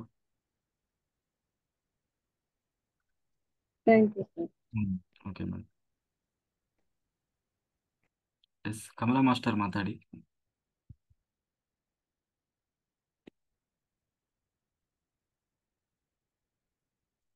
ಅನ್ಮ್ಯೂಟ್ ಮಾಡಿ ಮಾತಾಡಿ. ಹಾ, ನಮಸ್ತೆ ಮಾಸ್ಟರ್. ಅದೇ ನೀವು ಹೇಳಿದ್ರಲ್ಲ, ರಾಘವೇಂದ್ರ ಸ್ವಾಮಿಗಳು ಕೂಡ ಅಷ್ಟೇ. ಅವರು ಬಹಳಷ್ಟು ಪವಾಡ ಪುರುಷರಾಗಿದ್ರು. ಆದ್ರೆ ಅವರಿಗೆ ಅವ್ರ ಬಗ್ಗೆ ಓದಿದಾಗ ಕೇಳಿದಾಗ ಏನಂತಂದ್ ಹೇಳಿದ್ರೆ, ಅವ್ರ ತನ್ನ ರಾಘವೇಂದ್ರ ಸ್ವಾಮಿಗಳಿಗೆ ಬಹಳ ಬಡತನದ ಪರಿಸ್ಥಿತಿ ಇರುತ್ತೆ. ಅವರು ತಮ್ಮಲ್ಲಿರ್ತಕ್ಕಂತ ಒಂದು ಯೋಗ ಶಕ್ತಿಯಿಂದ, ತಮ್ಮ ಪವಾಡ ಶಕ್ತಿಯಿಂದ ಆ ಬಡತನವನ್ನು ಹೋಗಲಾಡಿಸ್ಕೊಳ್ತಕ್ಕಂತ ಅದೇ ಅವರಲ್ಲಿ ಇತ್ತು. ಆದ್ರೂ ಕೂಡ ಅದನ್ನ ಅವರು ತಮಗೋಸ್ಕರ, ತಮ್ಮಲ್ಲಿರ್ತಕ್ಕಂತ ಒಂದು ವಿದ್ಯೆ, ಯೋಗ ಶಕ್ತಿಯನ್ನು ತಮಗೋಸ್ಕರ ಅವರು ಬಳಸ್ಕೊಳ್ಳಿಲ್ಲ, ಎಲ್ಲೂ ಬಳಸ್ಕೊಳ್ಳಿಲ್ಲ. ಆ ರೀತಿ ಓದಿದ್ದೆ, ಅದು ನೆನಪಾಯ್ತು ಮಾಸ್ಟರ್. ಅದಕ್ಕೆ ಅದನ್ನ ಹಂಚ್ಕೊಳ್ಬೇಕು ಅನಿಸ್ತು. ನೀವ್ ಅದೇ ಇವಾಗ ಹೇಳಿದ್ರಲ್ಲ ಅಂತ. ಹಾ.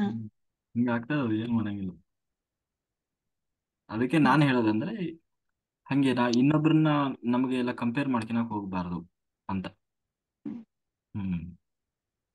ಯಾಕಂದ್ರೆ ಆದ್ರೆ ನೀವು ಈ ಕಾಲದವ್ರಲ್ವಾ, ನಿಮಗೆ ಯಾಕೆ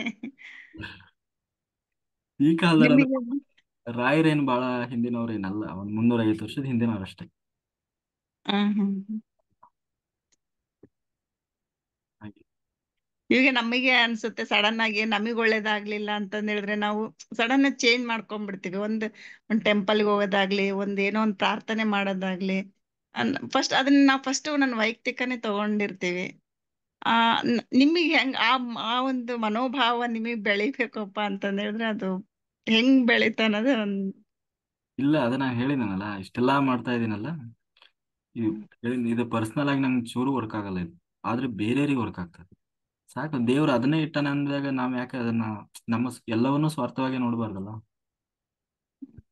ಹ್ಮ್ ಎಲ್ಲೋ ಒಂದ್ ಕಡೆ ನಮಗೂ ನಮ್ಮನ್ನು ಒಂದಲ್ಲ ಆ ಸಮಯ ಬಂದೇ ಬರ್ತದೆ.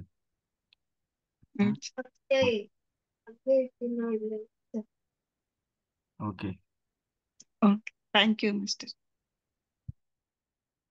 Okay master. ನಾವೀಗ ಎಲ್ಲರೂ ದೀಪ ಹಚ್ಕೊಳ್ರಿ ಆಯ್ತಾ. ಓಪನ್ ಆಗಿ ಮೆಡಿಟೇಷನ್ ಮಾಡೋಣ, ಬರೀ 20 ನಿಮಿಷ ಅಷ್ಟೇ. ಆಮೇಲೆ ದೀಪ ತೆಗೆದಿಡ್ಬೇಕಾಯ್ತಾ, ಬೆಳಗ್ಗೆವರೆಗೂ ಇಟ್ಕೊಳ್ಳೋದಲ್ಲ. ಆಮೇಲೆ ಎಲ್ಲವೂ ಬೆಳಿಗ್ಗೆವರೆಗೂ ಎಲ್ಲರೂ ಧ್ಯಾನ ಮಾಡಿ. ಇದೊಂದು ಅಪಾರ್ಚುನಿಟಿ ಮತ್ತೆ ಸಿಗೋಲ್ಲ. ಹಾಗಾಗಿ ಮಾಡಿ, ಚೆನ್ನಾಗಿ ಮಾಡಿ ಆಯ್ತಾ. ಕರ್ಮಗಳು ಕಳೀತದೆ. ಮನಸ್ಸು ಗಟ್ಟಿ ಇದ್ರೆ ಎಲ್ಲರಿಗೂ ಸಾಧ್ಯ ಇದೆ. ಮನಸ್ಸು ಗಟ್ಟಿ ಇರಬೇಕು.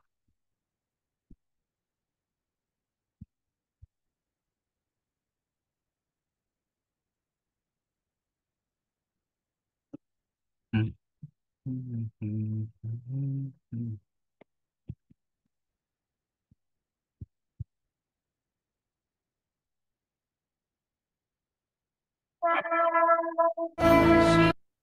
ಓಕೆ ಮಾಸ್ಟರ್, ಗೊತ್ತಿದೆಯಲ್ಲ ಓಪನ್ ಐ ಮೆಡಿಟೇಷನ್ ಹೇಗೆ ಮಾಡೋದು ಅಂತ. ಅಂದ್ರೆ ನಾವು ಕರೆಕ್ಟ್ ದೀಪ ಹಚ್ಕೊಳ್ಳಿ, ಆ ದೀಪದಲ್ಲಿ ಉರಿತದಲ್ವಾ, ಏನೋ ಫ್ಲೇಮ್ ಅಂತೀವಲ್ಲ, ಜ್ಯೋತಿ, ಅದನ್ನೇ ನೋಡ್ತಾ ನಿಮಿಷ. ಹಾ, ಅದನ್ನೇ ನೋಡ್ತಾ